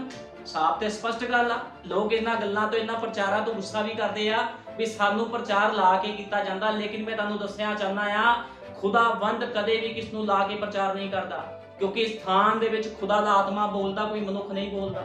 नबी दे संदेश खुदा दी आवाज है ते मैं जो बोलदा आ नबी दे संदेशां विचों बोलदा। एक विधवा औरत पीछे नहीं हटी। थोड़ा जिहा आटा सीगा ਉਹਦੇ ਕੋਲ, थोड़ा जिहा तेल सीगा, लेकिन ਉਹਦੇ खुदा ਨੂੰ ਪਹਿਲ ਦਿੱਤੀ। ਉਹਨੇ ਇਹ ਨਹੀਂ ਸੋਚਿਆ ਮੇਰਾ ਬੱਚਾ ਭੁੱਖਾ ਨਾ ਮਰ ਜਾਵੇ ਕਿਤੇ। ਉਹ ਕਹਿੰਦੀ ਠੀਕ ਆ ਜੋ ਮੈਨੂੰ खुदा ਦੇ ਸੇਵਕ ਨੇ ਕਿਹਾ ਮੈਂ ਕਰੂੰਗੀ। ਉਹਨੇ ਉਸ ਰੋਟੀ ਵਿੱਚੋਂ ਜਾ ਕੇ ਪਹਿਲ खुदा ਨੂੰ ਦਿੱਤੀ ਤੇ ਦੇਖੋ खुदा ਨੇ ਕਿੱਦਾਂ ਅਕਾਲ ਦੇ ਵਿੱਚ ਵੀ ਉਹਨੂੰ ਬਰਕਤਾਂ ਦਿੱਤੀਆਂ।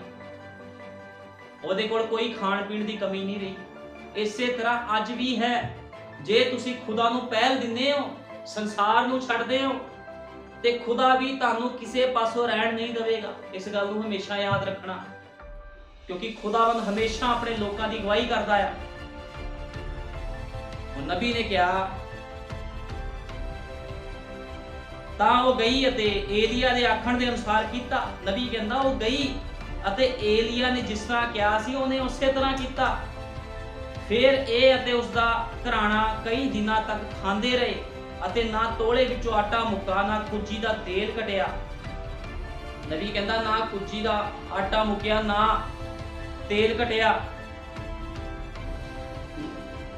ए यहोवा दे उस वचन अनुसार होया जो उसने एलिया दे अनुसार एलिया दे राही बोलिया सी।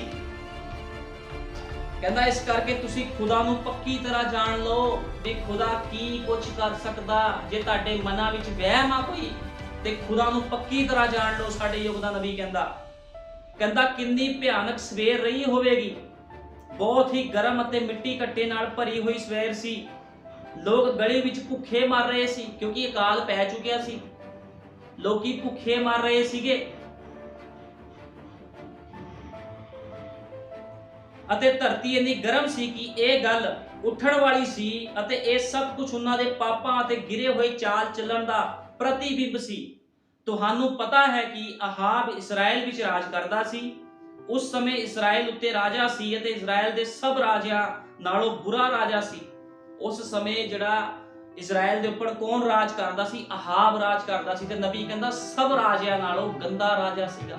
किद्दां गंदा सीगा, किद्दां गलत सीगा क्योंकि उन्होंने खुदा दे वचन बारे सब कुछ पता सी भी खुदा किहड़ियां गल्लां तो नफरत करदा, लेकिन फिर भी उन्हें खुदा दी आग्याकारी नहीं की।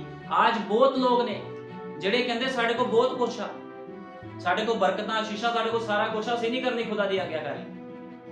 ते ओ मनुख ओ भैण भाई भी खुदा दी नज़रां च की आ गंदा है जे कोई खुदा दी आग्याकारी नहीं करदा। क्यों जो उसनूं सिखाया भी गया सी अते ओ चंगी तरह जानदा सी। हरेक गल विच खुदा नूं ना खुश कीता। कहंदे ओने हरेक गल दे विच खुदा नूं ना खुश कीता। ओनूं दस्सिया जांदा सी एलिया नबी द्वारा तू गलत कर रहा। ओ परवाह नहीं सी करदा। ओ कहंदा मैनूं की लोड़ आ, मेरे को बड़ा राज आ वड्डा, मेरे को बरकतां, मैनूं की चाहीदा होर। लेकिन तुहानूं पता है फिर हाल की कीता खुदा ने? लगातार उसने खुदा नूं ना खुश कीता। भावें उसदे कोल वड्डी महान सैना प्रणाली सी, उसदे राज विच लोग बड़े खुश सी, तां भी तुसी खुदा नूं ना खुश करके लंबे समय तक कहंदा तुसी खुदा नूं ना खुश करके ते खुदा दी सज़ा लंबे समय तक ना मिले ये असीं ना कर सकदे। वो कहंदा जे तुसी खुदा नूं इदां खुश नहीं कर सकदे, तुहानूं खुदा दी आग्याकारी करनी पैनी जे तुसी खुदा नूं खुश करना। कहंदा उसने अपने ब्याह विच अपनी कौम दे लोकां विच ब्याह करन दी बजाए उसने एक मूर्ति पूजक दे नाल ब्याह कीता। ਜੇ ਕੋਈ ਬੰਦਾ ਸ਼ਰੀਰਕ ਆ ਉਹਨੇ ਸ਼ਰੀਰਕ ਕੰਮ ਹੀ ਕਰਨੇ ਆ। ਇਹ ਜਿਹੜਾ ਰਾਜਾ ਅਹਾਬ ਸੀ ਇਹ ਸ਼ਰੀਰਕ ਸੀਗਾ, ਇਹਨੇ ਖੁਦਾ ਦੇ ਵਚਨ ਵੱਲ ਧਿਆਨ ਨਹੀਂ ਦਿੱਤੇ, ਇਹਨੇ ਲੋਕਾਂ ਨੂੰ ਖੁਸ਼ ਕਰਨ ਦੀ ਕੋਸ਼ਿਸ਼ ਕੀਤੀ। ਇਹ ਲੋਕਾਂ ਨੂੰ ਖੁਸ਼ ਕਰਦਾ ਸੀਗਾ। ਉਸਨੇ ਇੱਕ ਮੂਰਤੀ ਪੂਜਕ ਔਰਤ ਦੇ ਨਾਲ ਵਿਆਹ ਕਰਵਾਇਆ। ਉਸਨੇ ਇੱਕ ਪਾਪੀ ਮੂਰਤੀ ਪੂਜਕ ਬੁੱਤਾਂ ਦੀ ਪੂਜਾ ਕਰਨ ਵਾਲੀ ਨਾਲ ਵਿਆਹ ਕਰਾ ਲਿਆ। ਕਿਸੇ ਵੀ ਹਾਲਤ ਵਿੱਚ ਕਿਸੇ ਵੀ ਵਿਸ਼ਵਾਸੀ ਨੂੰ ਇੱਕ ਅਵਿਸ਼ਵਾਸੀ ਦੇ ਨਾਲ ਵਿਆਹ ਨਹੀਂ ਕਰਾਉਣਾ ਚਾਹੀਦਾ। ਖੁਦਾ ਦਾ ਵਚਨ ਕਹਿੰਦਾ ਇੱਕ ਵਿਸ਼ਵਾਸੀ ਬੰਦੇ ਨੂੰ ਕਦੇ ਵੀ ਅਵਿਸ਼ਵਾਸੀ ਦੇ ਨਾਲ ਵਿਆਹ ਨਹੀਂ ਕਰਾਉਣਾ ਚਾਹੀਦਾ।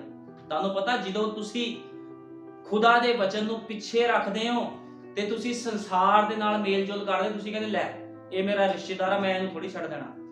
ਤੁਸੀਂ ਉਹਦੇ ਨਾਲ ਫਿਰ ਵਿਆਹ ਕਰਵਾ ਲੈਂਦੇ ਹੋ। ਵਿਆਹ ਦਾ ਮਤਲਬ ਸਹਿਮਤੀ, ਤੁਸੀਂ ਉਹਨਾਂ ਸਹਿਮਤ ਹੋ ਜਾਂਦੇ ਹੋ। ਉਸ ਨੂੰ ਹਮੇਸ਼ਾ ਹੀ ਵਿਸ਼ਵਾਸੀ ਦੇ ਨਾਲ ਵਿਆਹ ਕਰਨਾ ਚਾਹੀਦਾ ਹੈ। ਉਸ ਨੂੰ ਹਮੇਸ਼ਾ ਹੀ ਵਿਸ਼ਵਾਸੀ ਦੇ ਨਾਲ ਵਿਆਹ ਕਰਨਾ ਚਾਹੀਦਾ ਹੈ। ਜੇ ਤੁਸੀਂ ਖੁਦਾ ਤੇ ਵਿਸ਼ਵਾਸ ਕਰਨ ਵਾਲੇ ਹੋ ਤੇ ਤੁਹਾਨੂੰ ਸੰਗਤ ਕਿਹਦੇ ਨਾਲ ਕਰਨੀ ਚਾਹੀਦੀ ਹੈ? ਹਮੇਸ਼ਾ ਤੁਹਾਡੀ ਸੰਗਤ ਹਮੇਸ਼ਾ ਆਤਮਿਕ ਲੋਕਾਂ ਦੇ ਨਾਲ ਹੋਣੀ ਚਾਹੀਦੀ ਹੈ। ਮੈਂ ਤੁਹਾਨੂੰ ਦੱਸਣਾ ਚਾਹੁੰਦਾ ਆ, ਜਦੋਂ ਸ਼ੈਤਾਨ ਲੋਕਾਂ ਨੂੰ ਇਸਤੇਮਾਲ ਕਰਦਾ ਤੇ ਲੋਕਾਂ ਨੂੰ ਪਤਾ ਨਹੀਂ ਲੱਗਦਾ ਵੀ ਸ਼ੈਤਾਨ ਉਹਨਾਂ ਨੂੰ ਇਸਤੇਮਾਲ ਕਰ ਰਿਹਾ, ਕਿਉਂਕਿ ਲੋਕ ਸੋਚਦੇ ਆ ਵੀ ਅਸੀਂ ਸਹੀ ਆ, ਕਿਉਂਕਿ ਉਹਨਾਂ ਦੀ ਬੁੱਧ ਨੂੰ ਸ਼ੈਤਾਨ ਖਤਮ ਕਰ ਦਿੰਦਾ ਹੈ।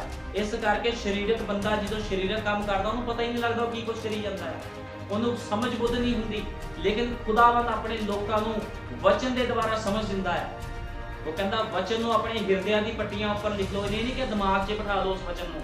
ਖੁਦਾ ਦਾ ਵਚਨ ਕਹਿੰਦਾ ਵਚਨ ਨੂੰ ਹਿਰਦਿਆਂ ਦੀ ਪੱਟੀਆਂ ਦੇ ਉੱਪਰ ਲਿਖੋ। ਜਿਹੜੇ ਆਤਮਿਕ ਲੋਕ ਆ ਉਹਨਾਂ ਦਾ ਜਿਹੜਾ ਵਚਨ ਆ ਉਹ ਹਿਰਦਿਆਂ ਦੀ ਪੱਟੀਆਂ ਦੇ ਉੱਪਰ ਲਿਖਿਆ ਹੋਇਆ ਹੁੰਦਾ ਹੈ। ਇਸ ਕਰਕੇ ਉਹ ਹਮੇਸ਼ਾ ਖੁਦਾ ਨੂੰ ਪਹਿਲ ਦਿੰਦੇ ਆ। ਖੁਦਾ ਦੇ ਲੋਕ ਦਿਮਾਗ ਨਾਲ ਨਹੀਂ ਸੋਚਦੇ, ਉਹ ਲੈ ਜੇ ਰਿਸ਼ਤੇਦਾਰੀ ਛੱਡਤੀ ਫਿਰ ਕਿੱਦਾਂ ਸਰੂਗਾ। ਆਤਮਿਕ ਬੰਦਾ ਕਹਿੰਦਾ ਧੱਠੇ ਖੂਹ 'ਚ ਜਾਵੇ ਰਿਸ਼ਤੇਦਾਰੀਆਂ, ਮੈਂ ਖੁਦਾ ਨੂੰ ਆਪਣਾ ਜੀਵਨ ਸਮਰਪਿਤ ਕਰਨਾ। ਇਹੋ ਜਿਹੇ ਲੋਕਾਂ ਨੂੰ ਖੁਦਾ ਪਸੰਦ ਕਰਦਾ, ਕਿਉਂਕਿ ਸੰਸਾਰ ਵਿੱਚ ਮੌਤ ਮੰਡਰਾ ਰਹੀ ਹੈ। ਹਰ ਕਿਸ ਨੇ ਇਸ ਸੰਸਾਰ ਨੂੰ ਛੱਡ ਕੇ ਚਲੇ ਜਾਣਾ, ਕਿਸੇ ਦਾ ਕੋਈ ਗਾਰੰਟੀ ਨਹੀਂ ਹੈ। ਜੇ ਕੋਈ ਗਾਰੰਟੀ ਦੇਵੇ ਮੈਨੂੰ ਵੀ ਕੋਈ ਬੰਦਾ 1 ਸਾਲ ਤੱਕ ਜਿਉਂਦਾ ਰਹੇ, 2 ਸਾਲ ਤੱਕ ਜੀ, ਕੋਈ ਪਤਾ ਨਹੀਂ ਕਿਸ ਨੇ ਕਦੋਂ ਇਸ ਧਰਤੀ ਤੋਂ ਕੂਚ ਕਰ ਜਾਣਾ। ਲੇਕਿਨ ਤੁਹਾਡੇ ਨਾਲ ਕੀ ਜਾਵੇਗਾ? ਤੁਹਾਡੇ ਕਰਮ ਤੁਹਾਡੇ ਨਾਲ ਜਾਣਗੇ। ਜੋ ਤੁਸੀਂ ਧਰਤੀ ਤੇ ਰਹਿ ਕੇ ਖੁਦਾ ਦੇ ਲਈ ਤਿਆਗ ਕੀਤੇ ਆ ਉਹ ਤੁਹਾਡੇ ਨਾਲ ਜਾਣਗੇ। ਲੇਕਿਨ ਅਸੀਂ ਵੇਖਦੇ ਜਿਹੜਾ ਅਹਾਬ ਰਾਜਾ ਸੀ, ਇਹਨੇ ਖੁਦਾ ਨੂੰ ਨਾਖੁਸ਼ ਕੀਤਾ, ਇਹਨੇ ਖੁਦਾ ਦੇ ਕੋਈ ਕੰਮ ਨਹੀਂ ਕੀਤੇ। ਇਸ ਕਰਕੇ ਖੁਦਾ ਨੇ ਉਹਨੂੰ ਮਾਰ ਦਿੱਤਾ ਸੀ ਬਾਅਦ ਵਿੱਚ। ਔਰ ਨਬੀ ਕਹਿੰਦਾ ਸ਼ੈਤਾਨ ਸਾਡਾ ਮਹਾਨ ਦੁਸ਼ਮਣ ਇੰਨਾ ਹੁਸ਼ਿਆਰ ਹੈ ਕਿ ਉਹ ਕਲੀਸਿਆ ਨੂੰ ਵੀ ਖੁਦਾ ਦੇ ਥਾਂ ਰੱਖ ਦਿੰਦਾ ਹੈ। ਉਹ ਇੰਨਾ ਮਹਾਨ ਆ, ਕਹਿੰਦਾ ਤੁਹਾਡੇ ਕੋਲ ਮਹਾਨ ਕਲੀਸਿਆ ਹੋ ਸਕਦੀ ਹੈ, ਇੱਕ ਵੱਡੀ ਇਮਾਰਤ ਹੈ ਜਾਂ ਫਿਰਕਾ ਹੋ ਸਕਦਾ ਹੈ, ਅਤੇ ਫਿਰ ਦੁਬਾਰਾ ਇੱਕ ਵੱਡੀ ਸਭਾ ਵੀ ਹੋ ਸਕਦੀ ਹੈ, ਪਰ ਖੁਦਾ ਦੀ ਥਾਂ ਕੁਝ ਵੀ ਨਾ ਆਵੇ। ਉਹ ਕਹਿੰਦਾ ਖੁਦਾ ਦੀ ਥਾਂ ਕੁਝ ਵੀ ਨਾ ਆਵੇ। ਤੁਹਾਨੂੰ ਪਤਾ ਕਈ ਚਰਚਾਂ ਵਿੱਚ ਖੁਦਾ ਨੂੰ ਪਹਿਲ ਨਹੀਂ ਦਿੱਤੀ ਜਾਂਦੀ, ਕਲੀਸਿਆ ਨੂੰ ਪਹਿਲ ਦਿੱਤੀ ਜਾਂਦੀ ਹੈ, ਤਾਂ ਕਿ ਉਹ ਕਲੀਸਿਆ ਨੂੰ ਡਾਂਟਦੇ ਨਹੀਂ ਆ ਲੋਕ। ਉਹ ਕਹਿੰਦੇ ਜੇ ਕਲੀਸਿਆ ਨੂੰ ਡਾਂਟਿਆ ਕਲੀਸਿਆ ਨੇ ਭੱਜ ਜਾਣਾ। ਲੇਕਿਨ ਇੱਥੇ ਇਦਾਂ ਨਹੀਂ ਆ, ਇੱਥੇ ਵਚਨ ਦੀ ਡਾਂਗ ਫੇਰੀ ਜਾਂਦੀ, ਜਿਹਨੇ ਭੱਜਣਾ ਕੱਲ ਜਾਣਾ ਅੱਜ ਹੀ ਚਲਾ ਜਾਵੇ, ਕੋਈ ਪਰਵਾਹ ਨਹੀਂ ਹੈ। ਲੇਕਿਨ ਇੱਥੇ ਉਹ ਦੱਸਿਆ ਜਾਵੇਗਾ ਜੋ ਖੁਦਾ ਦਾ ਵਚਨ ਕਹਿੰਦਾ ਹੈ। ਪਰ ਖੁਦਾ ਦੀ ਥਾਂ ਕੁਝ ਵੀ ਨਾ ਆਵੇ, ਤੁਹਾਡੇ ਦਿਲ ਵਿੱਚ ਖੁਦਾ ਦੀ ਥਾਂ ਕੋਈ ਹੋਰ ਚੀਜ਼ ਨਾ ਲਵੇ। ਨਬੀ ਕਹਿੰਦਾ ਤੁਹਾਡੇ ਦਿਲ ਵਿੱਚ ਖੁਦਾ ਦਾ ਸਥਾਨ ਕੋਈ ਹੋਰ ਚੀਜ਼ ਨਾ ਲੈ ਲਵੇ। ਪਹਿਲਾ ਸਥਾਨ ਤੁਹਾਨੂੰ ਖੁਦਾ ਨੂੰ ਦੇਣਾ ਪੈਣਾ ਹੈ। ਜੇ ਤੁਸੀਂ ਖੁਦਾ ਨੂੰ ਪਹਿਲਾ ਸਥਾਨ ਨਹੀਂ ਦਿੰਦੇ ਤਾਂ ਤੁਸੀਂ ਆਪਣੇ ਆਪ ਨੂੰ ਧੋਖਾ ਦਿੰਦੇ ਹੋ। ਫਿਰ ਕੋਈ ਵੀ ਚੀਜ਼ ਖੁਦਾ ਦੀ ਥਾਂ ਬੁੱਤ ਹੈ। ਕਹਿੰਦੇ ਕੋਈ ਵੀ ਚੀਜ਼ ਜਿਹੜੀ ਤੁਸੀਂ ਖੁਦਾ ਦੇ ਥਾਂ ਰੱਖਦੇ ਹੋ ਬੁੱਤ ਪ੍ਰਸਤੀ ਆ, ਮੂਰਤੀ ਪੂਜਾ ਹੈ। ਤੁਸੀਂ ਆਪਣੇ ਭੈਣ ਭਰਾਵਾਂ ਨੂੰ, ਆਪਣੇ ਰਿਸ਼ਤੇਦਾਰਾਂ ਨੂੰ, ਠੀਕ ਆ, ਜਿਹਨੂੰ ਮਰਜ਼ੀ ਪਹਿਲ ਦੇਣਾ ਦੇਈ ਚੱਲੋ। ਇਹ ਮੂਰਤੀ ਪੂਜਾ ਆ ਸੰਦੇਸ਼ ਦੇ ਅਨੁਸਾਰ, ਕਿਉਂਕਿ ਤੁਸੀਂ ਖੁਦਾ ਨੂੰ ਪਹਿਲ ਨਹੀਂ ਦੇ ਰਹੇ, ਤੁਸੀਂ ਸੰਸਾਰ ਨੂੰ ਪਹਿਲ ਦਿੰਦੇ ਹੋ। ਤੇ ਨਬੀ ਕਹਿੰਦਾ ਇਹੀ ਮੂਰਤੀ ਪੂਜਾ ਹੈ। ਕਹਿੰਦਾ ਇਹ ਬੁੱਤ ਹੈ, ਅਰਥਾਤ ਕੋਈ ਵੀ ਚੀਜ਼ ਜਿਹੜੀ ਖੁਦਾ ਦੀ ਥਾਂ ਲੈਂਦੀ ਹੈ ਬੁੱਤ ਹੈ। ਖੁਦਾ ਦੀ ਥਾਂ ਜੇ ਕੋਈ ਵੀ ਚੀਜ਼ ਲੈ ਲੈਂਦੀ ਆ ਤੇ ਉਹ ਸਭ ਦੀ ਸਭ ਮੂਰਤੀ ਪੂਜਾ ਆ। ਇਸ ਕਰਕੇ ਖੁਦਾ ਸੰਸਾਰਿਕ ਲੋਕਾਂ ਨੂੰ ਪਸੰਦ ਨਹੀਂ ਕਰਦਾ। ਉਹ ਕਹਿੰਦਾ ਜੇ ਮੇਰੇ ਸੰਦੇਸ਼ 'ਚ ਚੱਲਣਾ ਤੇ ਸਮਰਪਿਤ ਹੋ ਕੇ ਚੱਲ। ਜਿਹੜਾ ਬੰਦਾ ਸਮਰਪਿਤ ਨਹੀਂ ਉਹ ਖਤਮ ਆ, ਉਹ ਆਪਣੇ ਆਪ ਨੂੰ ਧੋਖਾ ਦੇ ਰਿਹਾ। ਉਹ ਬੰਦਾ ਮੌਤ ਦੇ ਵਿੱਚ ਆ, ਉਹਨੇ ਮੌਤ 'ਚ ਨਹੀਂ ਜਾਣਾ, ਮੌਤ 'ਚ ਜਾ ਰਿਹਾ ਆ, ਪੂਰੀ ਤਰ੍ਹਾਂ ਚੱਲ ਰਿਹਾ ਮੌਤ ਦੇ ਵਿੱਚ। ਇਹਦੀ ਵੀ ਮੌਤ ਦੇ ਵਿੱਚ ਜਾਵੇਗਾ ਬਾਅਦ। ਜਿਹੜਾ ਬੰਦਾ ਮੂਰਤੀ ਪੂਜਕ ਆ, ਕੋਈ ਵੀ ਬੰਦਾ ਸੰਸਾਰ ਨੂੰ ਪਹਿਲ ਦਿੰਦਾ, ਉਹ ਖਤਮ ਆ। ਉਹ ਜੋ ਮਰਜ਼ੀ ਕਰੀ ਜਾਵੇ, ਉਹ ਜੋ ਜਿੰਨੇ ਮਰਜ਼ੀ ਧਾਰਮਿਕ ਕੰਮ ਕਰੀ ਜਾਵੇ, ਉਹ ਬੰਦਾ ਅੱਜ ਵੀ ਖਤਮ ਤੇ ਕੱਲ ਵੀ ਖਤਮ। ਨਬੀ ਨੇ ਕਿਹਾ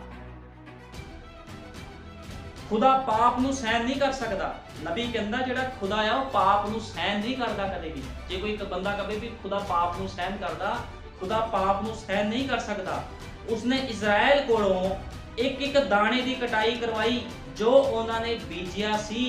ਹਰੇਕ ਮਾੜੇ ਕੰਮ ਦਾ ਭੁਗਤਾਨ ਕਰਨਾ ਪਿਆ। ਤੁਹਾਨੂੰ ਪਤਾ ਇਜ਼ਰਾਈਲੀ ਲੋਕਾਂ ਨੇ, ਹੁਣ ਉਹ ਲੋਕ ਵੀ ਪਿਲਰ ਆਫ ਫਾਇਰ ਦੇ ਨਾਲ ਚੱਲਦੇ ਸੀਗੇ। ਖੁਦਾ ਬੰਦ ਉਹਨਾਂ ਨੂੰ ਅੱਗ ਦੇ ਖੰਭੇ ਦੇ ਦੁਆਰਾ ਬਾਹਰ ਕੱਢ ਕੇ ਲਿਆਇਆ ਸੀਗਾ, ਤੇ ਫਿਰ ਖੁਦਾ ਨੇ ਮਾਰੇ ਕਿਉਂ? ਮੈਂ ਇੱਕ ਗੱਲ ਤੁਹਾਨੂੰ ਪੁੱਛਣਾ ਚਾਹਨਾ, ਖੁਦਾਵੰਦ ਹੀ ਉਹਨਾਂ ਦੀ ਅਗਵਾਈ ਕਰ ਰਿਹਾ ਤੇ ਖੁਦਾਵੰਦ ਹੀ ਉਹਨਾਂ ਨੂੰ ਮਾਰ ਰਿਹਾ। ਇਹ ਗੱਲ ਸਮਝ ਨਹੀਂ ਲੱਗੀ।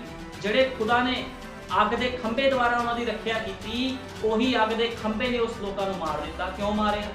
ਇਹਦੀ ਵਜ੍ਹਾ ਸੀ ਕਿਉਂਕਿ ਉਹ ਲੋਕੀ ਬਚਨ ਤੋਂ ਬਾਹਰ ਕੰਮ ਕਰ ਰਹੇ ਸੀ। ਇਸ ਕਰਕੇ ਖੁਦਾ ਕਹਿੰਦਾ ਉਹਨਾਂ ਨੂੰ ਇੱਕ ਇੱਕ ਦਾਣੇ ਦੀ ਕਟਾਈ ਕਰਵਾਈ, ਉਹਨਾਂ ਨੂੰ ਹਰੇਕ ਮਾੜੇ ਕੰਮ ਦਾ ਨਤੀਜਾ ਭੁਗਤਣਾ ਪਿਆ। ਤੇ ਉਸਨੇ ਇਸਰਾਇਲ ਕੋਲੋਂ ਉਡਵਾਇਆ ਜੋ ਉਸਨੇ ਬੀਜਿਆ ਸੀ। ਨਬੀ ਕਹਿੰਦਾ ਜੋ ਇਜ਼ਰਾਈਲ ਨੇ ਬੀਜਿਆ ਸੀ ਉਹਨਾਂ ਨੂੰ ਵੱਢਣਾ ਪਿਆ। ਕੋਈ ਬੰਦਾ ਭੁਲੇਖੇ ਵਿੱਚ ਨਾ ਰਵੇ, ਜੋ ਤੁਸੀਂ ਅੱਜ ਬੀਜ ਰਹੇ ਹੋ ਤੁਹਾਨੂੰ ਵੱਢਣਾ ਪਵੇਗਾ। ਇਹ ਨਹੀਂ ਵੀ ਤੁਸੀਂ ਖੁਦਾ ਦੇ ਕੰਮ ਨਹੀਂ ਕਰ ਪਾ ਰਹੇ, ਜਾਂ ਤੁਸੀਂ ਕਹਿ ਰਹੇ ਹੋ ਜੀ ਮੈਂ ਨਹੀਂ ਕਰ ਸਕਦਾ, ਮੈਂ ਨਹੀਂ ਕਰ ਸਕਦੀ। ਜੋ ਤੁਸੀਂ ਮੂੰਹ 'ਚ ਕੱਢ ਦਿੱਤਾ ਉਹ ਖੁਦਾ ਦੇ ਸਾਹਮਣੇ ਜਾ ਕੇ ਖੜਾ ਹੋ ਗਿਆ। ਖੁਦਾ ਤੁਹਾਨੂੰ ਮੌਕੇ ਦਿੰਦਾ ਵੀ ਤੁਸੀਂ ਖੁਦਾ ਦੇ ਲਈ ਕੰਮ ਕਰੋ, ਲੇਕਿਨ ਅੱਜ ਲੋਕ ਕਹਿੰਦੇ ਅਸੀਂ ਨਹੀਂ ਕਰ ਸਕਦੇ।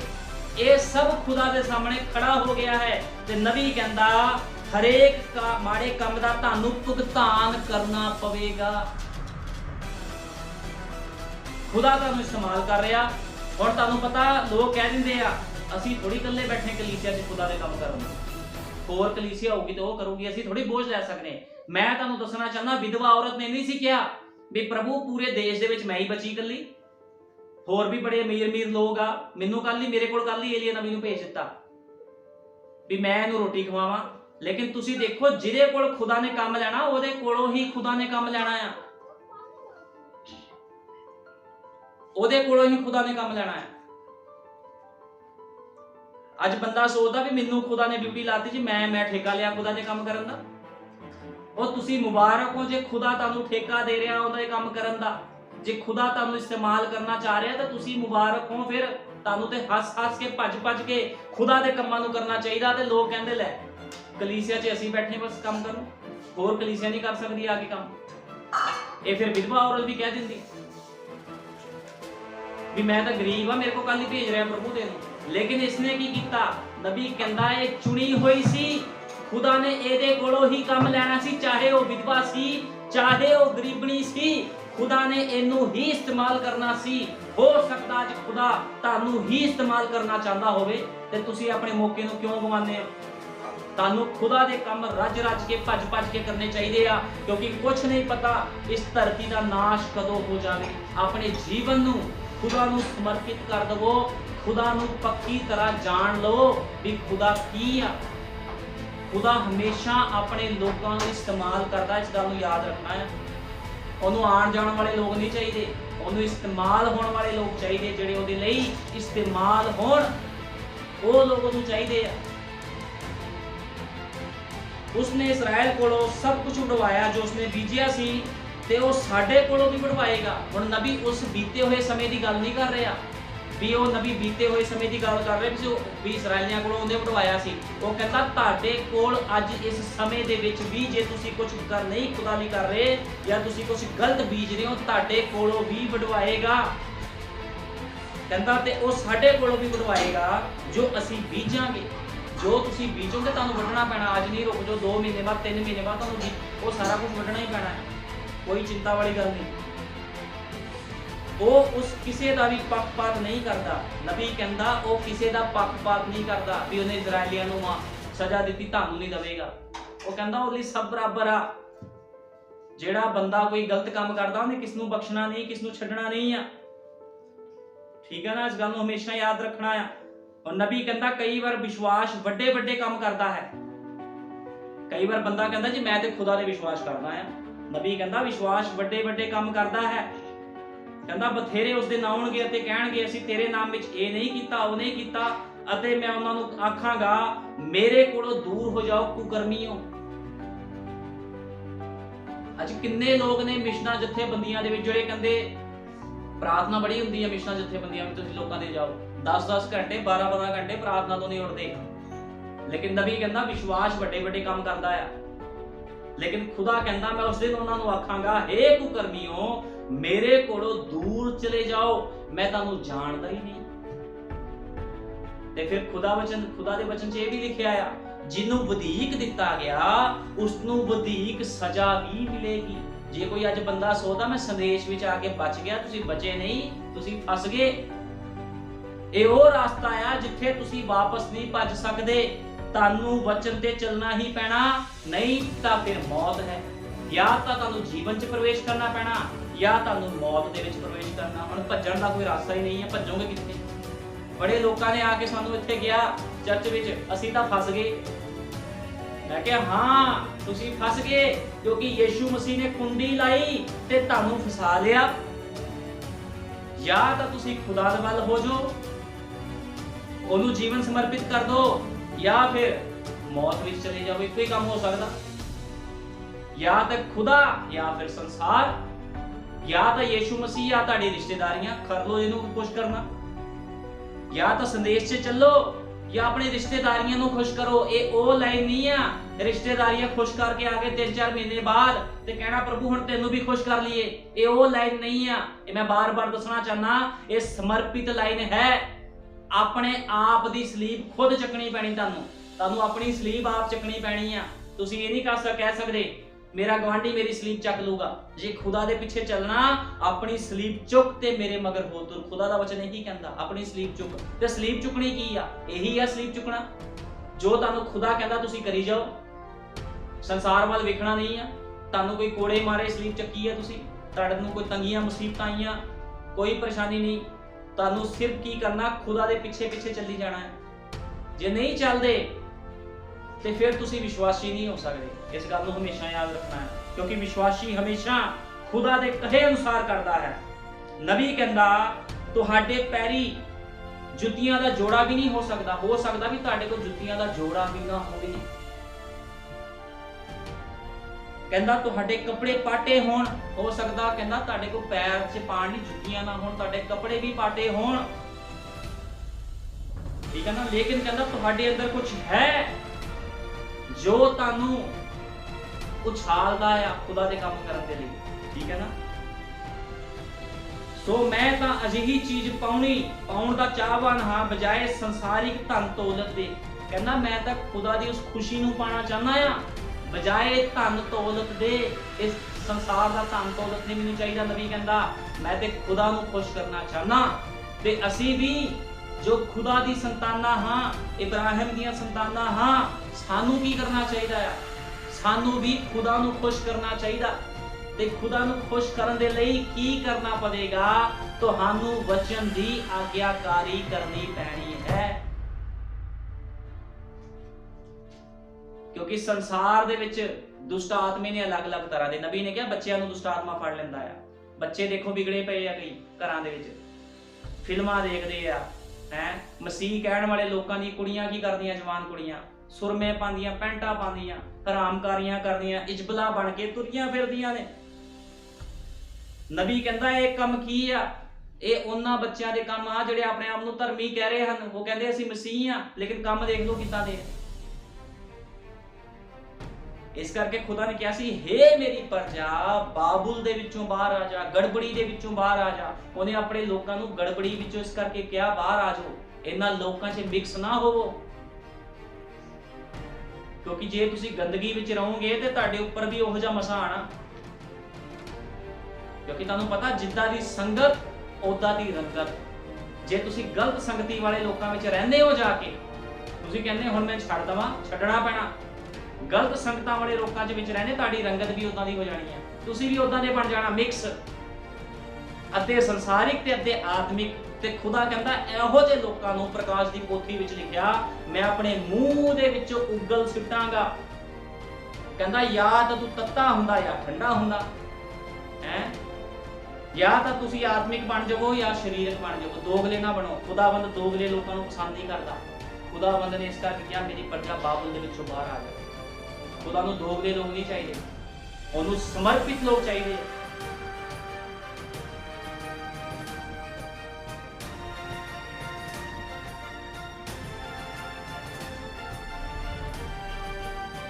नबी ने कहा तुसी ये नहीं आख सकते कि कुदरती चीज़ां हमेशा ही खुदा दी बरकत है। हम तुहानू पता बहुत लोग कहते हैं असीं प्रार्थना करते सानू बरकत मिली है। नबी कहता ये तुसी नहीं कह सकते कि ये बरकत तुहानू खुदा ने दित्ती है, शैतान भी दे सकता है बरकत। बड़े लोग खुश होंगे जी असीं बड़ी तगड़ी कोठी पा ली है, पूरे पिंड च किसी की कोठी नहीं है, देखा कितनी बरकत दित्ती है। हो सकता बरकत शैतान वालों होवे, क्योंकि नबी साहब इस गल्लां नू कह रहा है। कहता तुसी ये नहीं आख सकते कि कुदरती चीज़ां हमेशा ही खुदा दी बरकत है।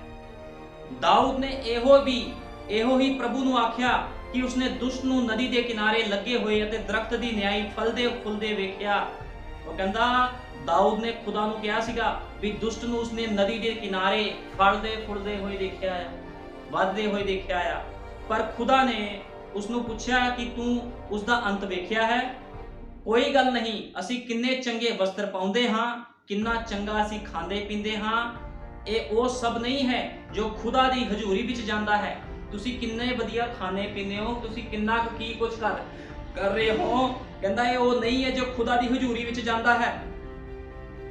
शरीर जिस दे विच असी रहिंदे हां नाश हो जांदा है। कहंदा शरीर अपना जिहदे विच असी रह रहे हां एक दिन शरीर नाश हो जांदा है। इसकी परवाह नहीं कि असी किन्ना कि इसनू संभाल रखते हाँ। वो कहता यदि कोई परवाह नहीं कि तुसी किन्ना कि शरीर की संभाल रखते हो, भी साडे शरीर नू कुछ ना होवे, ये ते नाशवान आ। पर ये तां जान है जो आदमी दे अंदर है, ये तां आत्मा दी हालत है जो कि खुदा दी हजूरी विच जांदी है। इस गल नू हमेशा याद रखना। शरीर की संभाल कोई जिन्नी मर्जी कर लवे, लेकिन जो साडा आत्मा है खुदा तो उसकी परवाह करता है, लेकिन बंदा कि परवाह करी जाता है। बंदा शरीर की परवाह कही ना मेरे शरीर को किते कुछ ना हो जाए। इस करके जिहड़ा शरीरक है वो शरीरक वस्तां उत्ते मन लाता है। नबी ने कहा साडियां सब कोशिशां ते वड्डियां वड्डियां चीज़ां जिहड़ियां असीं करन लई यतन कर रहे हां, खुदा एक पूरी पवित्र जिंदगी तो इलावा कदे भी प्रसन्न नहीं होवेगा। वो कहता जिहड़ा बंदा शरीरक है वो बड़ा कुछ करने की कोशिश करता, मैं आ कर दवां, मैं ओनू खुश कर दवां, मैं ओनू ये कर दवां, मैं ये कर दवां है। लेकिन खुदा कहता, नबी कहता भी खुदा इन्हां चीज़ां तो खुश नहीं होवेगा। तुसीं जिन्नू मर्जी खुश करी जाओ, जाके जिहड़े मर्जी अपने रिश्तेदारे नू खुश करी जाओ, संसार के लोगों नू खुश करी जाओ, खुदा नू इहदे नाल कोई मतलब नहीं आ। खुदा ने सिर्फ ये देखना तुसीं मेरे लिए की कीता है, मेरे लिए की कीता खुदा ने ये वेखना है। खुदा नू नहीं मतलब जो मर्जी करी जावे बंदा, अपने बच्चे नू पढ़ा लिखा दो, तुसीं कनेडा भेज दो, अमरीका भेज दो, खुदा नू मतलब नहीं है चीज़ां दे नाल। खुदा ने देखना मेरे लिए तू की कीता है। खुदा नू नबी कहंदा सिर्फ यही मतलब है।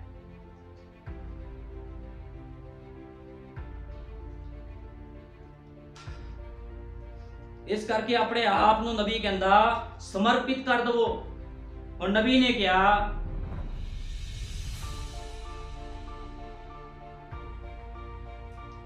वो एक विधवा औरत सी। नबी कहंदा वो एक विधवा औरत सी अते असी सबे जानते हाँ वो विधवा औरत जिसका पति अकाल चलाना कर गया सी। कहंदे असी सभी जानते हाँ भी ओदा पति मर चुकिया सी। उस विधवा औरत दा मर चुकिया सी ते उसनू हुण अपने मुंडे दी पालना पोषणा करनी सी। वो किहड़ियां हालातां विचों लंघ रही होवेगी। नबी कहंदा किहड़े हालातां चों लंघ रही होवेगी।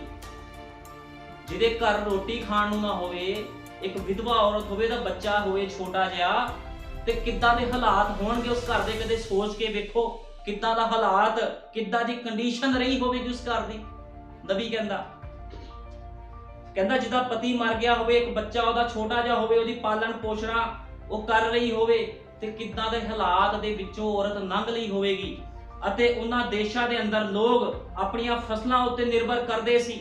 नबी कहंदा उत्थे उन्हां को कुछ ज्यादा नहीं सीगा, ਲੋਕ ਸਿਰਫ ਫਸਲਾਂ ਦੇ ਉੱਪਰ ਹੀ ਨਿਰਭਰ ਕਰਦੇ ਸੀ। ਫਸਲ ਹੋ ਜਾਂਦੀ ਸੀ ਤੇ ਰੋਟੀ ਖਾਣ ਨੂੰ ਮਿਲਦੀ ਸੀ, ਤੇ ਉਸ ਵਿਧਵਾ ਔਰਤ ਦਾ ਕੀ ਸਭ ਕੁਝ ਚਲਾ ਗਿਆ ਸੀ, ਉਹਦਾ ਪਤੀ ਚਲਾ ਗਿਆ ਸੀਗਾ, ਅਤੇ ਉਸ ਦਾ ਦੇਸ਼ਾਂ ਦੇ ਅੰਦਰ ਲੋਕ ਆਪਣੀਆਂ ਫਸਲਾਂ ਉੱਤੇ ਨਿਰਭਰ ਕਰਦੇ ਹੁੰਦੇ ਸਨ। ਉਹਨਾਂ ਦੇ ਕੋਲ ਸਾਡੇ ਵਾਂਗ ਵੱਡੇ ਵੱਡੇ ਬਚਾਅ ਕਰਨ ਵਾਲੇ ਜੁਗਾੜ ਨਹੀਂ ਸੀ। ਕਹਿੰਦਾ ਵਾਸਤੇ ਬਚਾਅ ਕਰਨ ਦੇ ਜੁਗਾੜ ਆ ਨਾ ਸਾਡੇ ਕੋਲ ਹੈ, ਕਿਸ ਦੀ ਪ੍ਰਾਪਰਟੀ ਪਈ ਆ, ਕਿਸ ਦਾ ਬੈਂਕ ਖਾਤਾ ਪਿਆ, ਕਿਸ ਦਾ ਕੁਝ ਪਿਆ, ਬੰਦਾ ਕਿਤੋਂ ਨਾ ਕਿਤੇ ਰੋਟੀ ਖਾ ਹੀ ਲੈਂਦਾ। ਲੇਕਿਨ ਉਸ ਔਰਤ ਦੇ ਕੋਲ ਕੁਝ ਨਹੀਂ ਸੀ ਵੀ ਕਿਤੇ ਆਪਣੀ ਪੂੰਜੀ ਵੇਚ ਦਵੇ, ਕੁਝ ਜੁਗਾੜ ਕਰ ਲਵੇ, ਕੁਝ ਵੀ ਉਹਦੇ ਕੋਲ ਨਹੀਂ ਸੀ। ਤੇ ਉਹ ਤਾਂ ਆਪਣੀਆਂ ਫਸਲਾਂ ਉੱਤੇ ਹੀ ਨਿਰਭਰ ਕਰਦੇ ਸਨ, ਕਿਉਂਕਿ ਲੋਕਾਂ ਦੀ ਬੁਰਾਈ ਅਤੇ ਚਾਲ ਚੱਲਣ ਦੇ ਪਤਨ ਦੇ ਦੇਸ਼ ਵਿੱਚ ਸੋਕਾ ਲਿਆਂਦਾ ਸੀ ਅਤੇ ਸਭ ਭੁੱਖ ਦੇ ਨਾਲ ਮਰ ਰਹੇ ਸੀ। ਅਤੇ ਸਾਨੂੰ ਪਤਾ ਲੱਗਦਾ ਹੈ ਕਿ ਕੋਈ ਸ਼ੱਕ ਨਹੀਂ ਹੈ ਕਿ ਉਸਨੇ ਇੱਕ ਰਾਤ ਦੇ ਬਾਅਦ ਦੂਜੀ ਰਾਤ ਪ੍ਰਾਰਥਨਾ ਕੀਤੀ ਸੀ, ਅਰਥਾਤ ਹਰ ਰਾਤ ਉਹ ਪ੍ਰਾਰਥਨਾ ਵਿੱਚ ਲੱਗੀ ਰਹਿੰਦੀ ਸੀ। ਹੁਣ ਨਬੀ ਕਹਿੰਦਾ ਇਸ ਵਿੱਚ ਕੋਈ ਸ਼ੱਕ ਵਾਲੀ ਗੱਲ ਨਹੀਂ ਆ, ਉਹ ਖੁਦਾ ਨੂੰ ਮੰਨਦੀ ਸੀ। ਉਹ ਹਰ ਦਿਨ ਪ੍ਰਾਰਥਨਾ ਕਰ ਰਹੀ ਸੀਗੀ, ਹਰ ਦਿਨ, ਕਿਉਂਕਿ ਉਹਦੇ ਕੋਲ ਕੁਝ ਵੀ ਨਹੀਂ ਸੀਗਾ। ਸਾਰੀ ਰਾਤ ਜਿੱਦਾਂ ਹੀ ਉਸਨੇ ਵੇਖਿਆ ਕਿ ਮਟਕੇ ਦਾ ਆਟਾ ਤਾਂ ਘਟਦਾ ਹੀ ਜਾਂਦਾ ਹੈ, ਜਿੱਦਾਂ ਦਿਨ ਬੀਤ ਰਹੇ ਸੀ, ਇੱਕ ਗਰੀਬ ਪਰਿਵਾਰ ਹੋਵੇ, ਪੀਪੇ 'ਚ ਆਟਾ ਹੋਵੇ, ਅਕਾਲ ਪਿਆ ਹੋਵੇ। ਹੁਣ ਤੁਹਾਨੂੰ ਪਤਾ ਇੱਥੇ ਕਰੋਨਾ ਚੱਲ ਗਿਆ ਸੀ ਤੇ ਲੋਕੀ ਭੱਜੇ ਫਿਰਦੇ ਸੀ ਕਰੋਨੇ ਵਿੱਚ। ਕਿਉਂ ਭੱਜੇ ਫਿਰਦੇ ਸੀਗੇ? ਵੀ ਪੀਪੇ 'ਚ 10 ਕਿਲੋ ਆਟਾ ਹੈ, 2 ਕਿਲੋ ਰਹਿ ਗਿਆ, ਦੁਕਾਨਾਂ ਬੰਦ ਆ, ਕਿੱਥੋਂ ਲਿਆਵਾਂਗੇ? ਉਹ ਤਾਂ ਚਲੋ ਕਰੋਨੇ ਵਿੱਚ ਲੋਕਡਾਊਨ ਲੱਗਿਆ ਸੀ, ਲੋਕੀ ਭੱਜੇ ਫਿਰਦੇ ਸੀ। ਇੱਥੇ ਤਾਂ ਰਾਸ਼ਨ ਹੀ ਖਤਮ ਹੋ ਗਿਆ ਸੀਗਾ ਲੋਕਾਂ ਦੇ ਕੋਲ, ਫਸਲਾਂ ਹੀ ਨਹੀਂ ਸੀਗੀਆਂ ਤੇ ਲਿਆਣਾ ਕਿੱਥੋਂ ਸੀ ਲੋਕਾਂ ਨੇ? ਸੋਚਣ ਵਾਲੀ ਗੱਲ ਆ। ਜਿੱਦਾਂ ਕਹਿੰਦੇ ਉਹਦੇ ਮਟਕੇ ਦਾ ਆਟਾ ਘਟਦਾ ਜਾ ਰਿਹਾ ਸੀ, ਕਹਿੰਦਾ ਹੋਰ ਵੀ ਪ੍ਰਾਰਥਨਾ ਕਰ ਰਹੀ ਸੀ, ਅਤੇ ਇੱਕ ਦਿਨ ਅਜਿਹਾ ਸਮਾਂ ਆ ਗਿਆ ਕਿ ਮਟਕੇ ਵਿੱਚੋਂ ਆਟਾ ਨਹੀਂ ਪਿਆ, ਠੀਕ ਹੈ ਨਾ, ਅਤੇ ਉਸਦੇ ਕੋਲ ਕੇਵਲ ਮੁੱਠੀ ਭਰ ਆਟਾ ਹੀ ਬਚਿਆ ਸੀ। ਮੌਤ ਦਾ ਉਸਦੇ ਬੂਹੇ ਉੱਤੇ ਖਲੋਤੀ ਸੀ, ਕਿਉਂਕਿ ਹੋਰ ਆਟਾ ਦਾਣਾ ਕਿਤੋਂ ਲੈ ਆਉਣ ਦਾ ਕੋਈ ਰਾਹ ਨਜ਼ਰ ਨਹੀਂ ਸੀ ਆਉਂਦਾ। ਕਿਤੋਂ ਵੀ ਆਟਾ ਲੈ ਕੇ ਆਵੇ, ਉਹ ਖਾਣ ਪੀਣ ਨੂੰ ਲਿਆਵੇ, ਕੋਈ ਰਾਹ ਨਜ਼ਰ ਆ ਹੀ ਨਹੀਂ ਰਿਹਾ ਸੀ, ਕਿਉਂਕਿ ਅਕਾਲ ਪਿਆ ਸੀ ਦੇਸ਼ ਦੇ ਵਿੱਚ। ਹੁਣ ਦੇਸ਼ 'ਚ ਅਕਾਲ ਪਿਆ ਹੋਵੇ ਤੇ ਬੰਦਾ ਰਾਸ਼ਨ ਲਿਆਊਗਾ ਕਿੱਥੋਂ? ਤੇ ਇਹ ਉਹ ਵਿਧਵਾ ਔਰਤ ਸੀਗੀ ਜਿਹਨੇ ਖੁਦਾ ਦੇ ਨਬੀ ਨੂੰ ਰੋਟੀ ਖਵਾਈ ਹੈ, ਤੁਸੀਂ ਇਹ ਦੇਖ ਲਓ। ਅਤੇ ਸਾਰੀ ਹੀ ਰਾਤ ਅਤੇ ਸਾਰੀ ਕੌਮ ਭੁੱਖ ਨਾਲ ਮਰ ਰਹੀ ਸੀ। ਉਸ ਛੋਟੀ ਜਿਹੀ ਕੁੱਜੀ ਵਿੱਚ ਤੇਲ ਲਗਭਗ ਚਮਚਾ ਹੀ ਬਚਿਆ ਸੀ, ਬਸ ਮੁੱਠੀ ਪਰ ਆਟਾ, ਇੱਕ ਚਮਚਾ ਤੇਲ ਅਤੇ ਮੌਤ ਦੇ ਵਿਚਕਾਰ ਬਾਕੀ ਬਚਿਆ ਸੀ। ਕਹਿੰਦਾ ਥੋੜਾ ਜਿਹਾ ਆਟਾ ਤੇ ਉਹ ਤੇਲ ਉਹਨਾਂ ਦੀ ਮੌਤ ਦੇ ਵਿਚਕਾਰ ਬਚਿਆ ਸੀ, ਕਿਉਂਕਿ ਉਸ ਦਿਨ ਉਹਨਾਂ ਨੇ ਰੋਟੀ ਖਾ ਲੈਣੀ ਸੀ, ਬਾਅਦ ਕਿੱਥੋਂ ਖਾਣੀ ਸੀ? ਕਿਉਂਕਿ ਪਰਿਵਾਰ ਦੇ ਵਿੱਚ ਕੋਈ ਬੰਦਾ ਵੀ ਨਹੀਂ ਸੀ ਉਹਦੇ, ਕਿਉਂਕਿ ਬੰਦਾ ਉਹਦਾ ਖਤਮ ਹੋ ਚੁੱਕਿਆ ਸੀਗਾ। ਕਹਿੰਦਾ ਉਸਨੇ ਪੂਰੀ ਤਰ੍ਹਾਂ ਦੇ ਨਾਲ ਆਪਣੀਆਂ ਪ੍ਰਾਰਥਨਾਵਾਂ ਦਿਲ ਦੀ ਖਰਿਆਈ ਤੇ ਵਫਾਦਾਰੀ ਦੇ ਨਾਲ ਕਰ ਰਹੀ ਸੀ।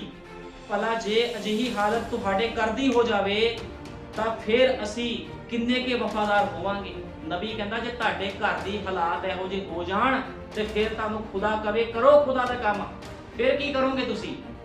ਜੇ ਬੰਦਾ ਅੱਜ ਹੀ ਨਹੀਂ ਕਰ ਪਾਉਂਦਾ, ਜਦੋਂ ਸਾਰਾ ਕੁਝ ਬੰਦਿਆਂ ਕੋਲ ਹੈਗਾ, ਲੋਕਾਂ ਕੋਲ ਹੈਗਾ, ਉਹ ਕਹਿੰਦੇ ਅਸੀਂ ਵੀ ਕਰ ਸਕਦੇ, ਅਸੀਂ ਠੇਕਾ ਲਿਆ ਖੁਦਾ ਦੇ ਕੰਮ ਕਰਨ ਦਾ। ਇਹ ਬੜੀ ਹੀ ਸ਼ਰਮ ਵਾਲੀ ਗੱਲ ਹੈ ਵੀ ਜੇ ਕਿਸ ਨੂੰ ਖੁਦਾ ਇਸਤੇਮਾਲ ਕਰਨਾ ਚਾਹੁੰਦਾ, ਉਹ ਬੰਦਾ ਖੁਦਾ ਦੇ ਕੰਮਾਂ ਤੋਂ ਭੱਜਦਾ। ਲੇਕਿਨ ਨਬੀ ਕਹਿੰਦਾ ਇਸ ਔਰਤ ਵੱਲ ਵੇਖੋ, ਜਿਹੜੀ ਹਾਲਤ ਇਸ ਔਰਤ ਦੀ ਸੀ, ਜੇ ਇਹ ਹਾਲਤ ਅੱਜ ਖੁਦਾ ਤੁਹਾਡੇ ਕਿਸੇ ਘਰ ਦੇ ਪਰਿਵਾਰ ਦੀ ਕਰ ਦਵੇ ਤੇ ਤੁਹਾਡੇ ਤੇ ਕੀ ਬੀਤੇ, ਕਿੱਦਾਂ ਦੇ ਹਾਲਾਤ ਹੋਣਗੇ ਤੁਹਾਡੇ ਤੇ। ਜਿਹੜੇ ਲੋਕ ਅੱਜ ਖੁਦਾ ਦੇ ਨਾਲ ਵਫਾਦਾਰ ਨਹੀਂ ਆ, ਉਹ ਕੰਨ ਖੋਲ ਕੇ ਸੁਣ ਲੈਣ। ਖੁਦਾ ਦਾ ਨਬੀ ਕਹਿ ਰਿਹਾ ਜੇ ਇਸ ਔਰਤ ਵਾਲੀ ਹਾਲਾਤ ਤੁਹਾਡੇ ਉੱਪਰ ਆ ਜਾਣ ਤੇ ਤੁਸੀਂ ਕੀ ਕਰੋਗੇ? ਫਿਰ ਤੁਸੀਂ ਤਾਂ ਫਿਰ ਭੱਜ ਜਾਓਗੇ। ਜੇ ਅੱਜ ਤੁਹਾਡੇ ਕੋਲ ਹੈਗਾ ਤੁਸੀਂ ਤਾਂ ਵੀ ਖੁਦਾ ਦਾ ਕੰਮ ਨਹੀਂ ਕਰ ਪਾ ਰਹੇ, ਜੇ ਤੁਹਾਡੇ ਕੋਲ ਕੁਝ ਨਾ ਰਿਹਾ ਤਾਂ ਫਿਰ ਕੀ ਕਰੋਗੇ? ਤੇ ਇੱਥੇ ਇਸ ਔਰਤ ਨੇ ਕੀ ਕੀਤਾ? ਨਬੀ ਦਾ ਕਹਿਣ ਦਾ ਮਤਲਬ ਹੈ ਇਸ ਔਰਤ ਨੇ ਗਰੀਬੀ ਦੇ ਵਿੱਚ ਵੀ ਪ੍ਰਭੂ ਨੂੰ ਪਹਿਲ ਦਿੱਤੀ,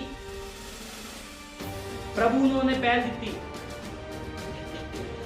ਉਹ ਨਬੀ ਕਹਿੰਦਾ ਭਲਾ ਜੇ ਕਦੇ ਅਜਿਹੀ ਹਾਲਤ ਤੁਹਾਡੇ ਘਰ ਦੀ ਹੋ ਜਾਵੇ ਤੇ ਫਿਰ ਅਸੀਂ ਤਾਂ ਅੱਜ ਦੀ ਸਵੇਰ ਨਾਲੋਂ ਥੋੜਾ ਹੋਰ ਵਧੇਰੇ ਵਫਾਦਾਰ ਸਾਨੂੰ ਫਿਰ ਹੋਣਾ ਚਾਹੀਦਾ ਹੈ।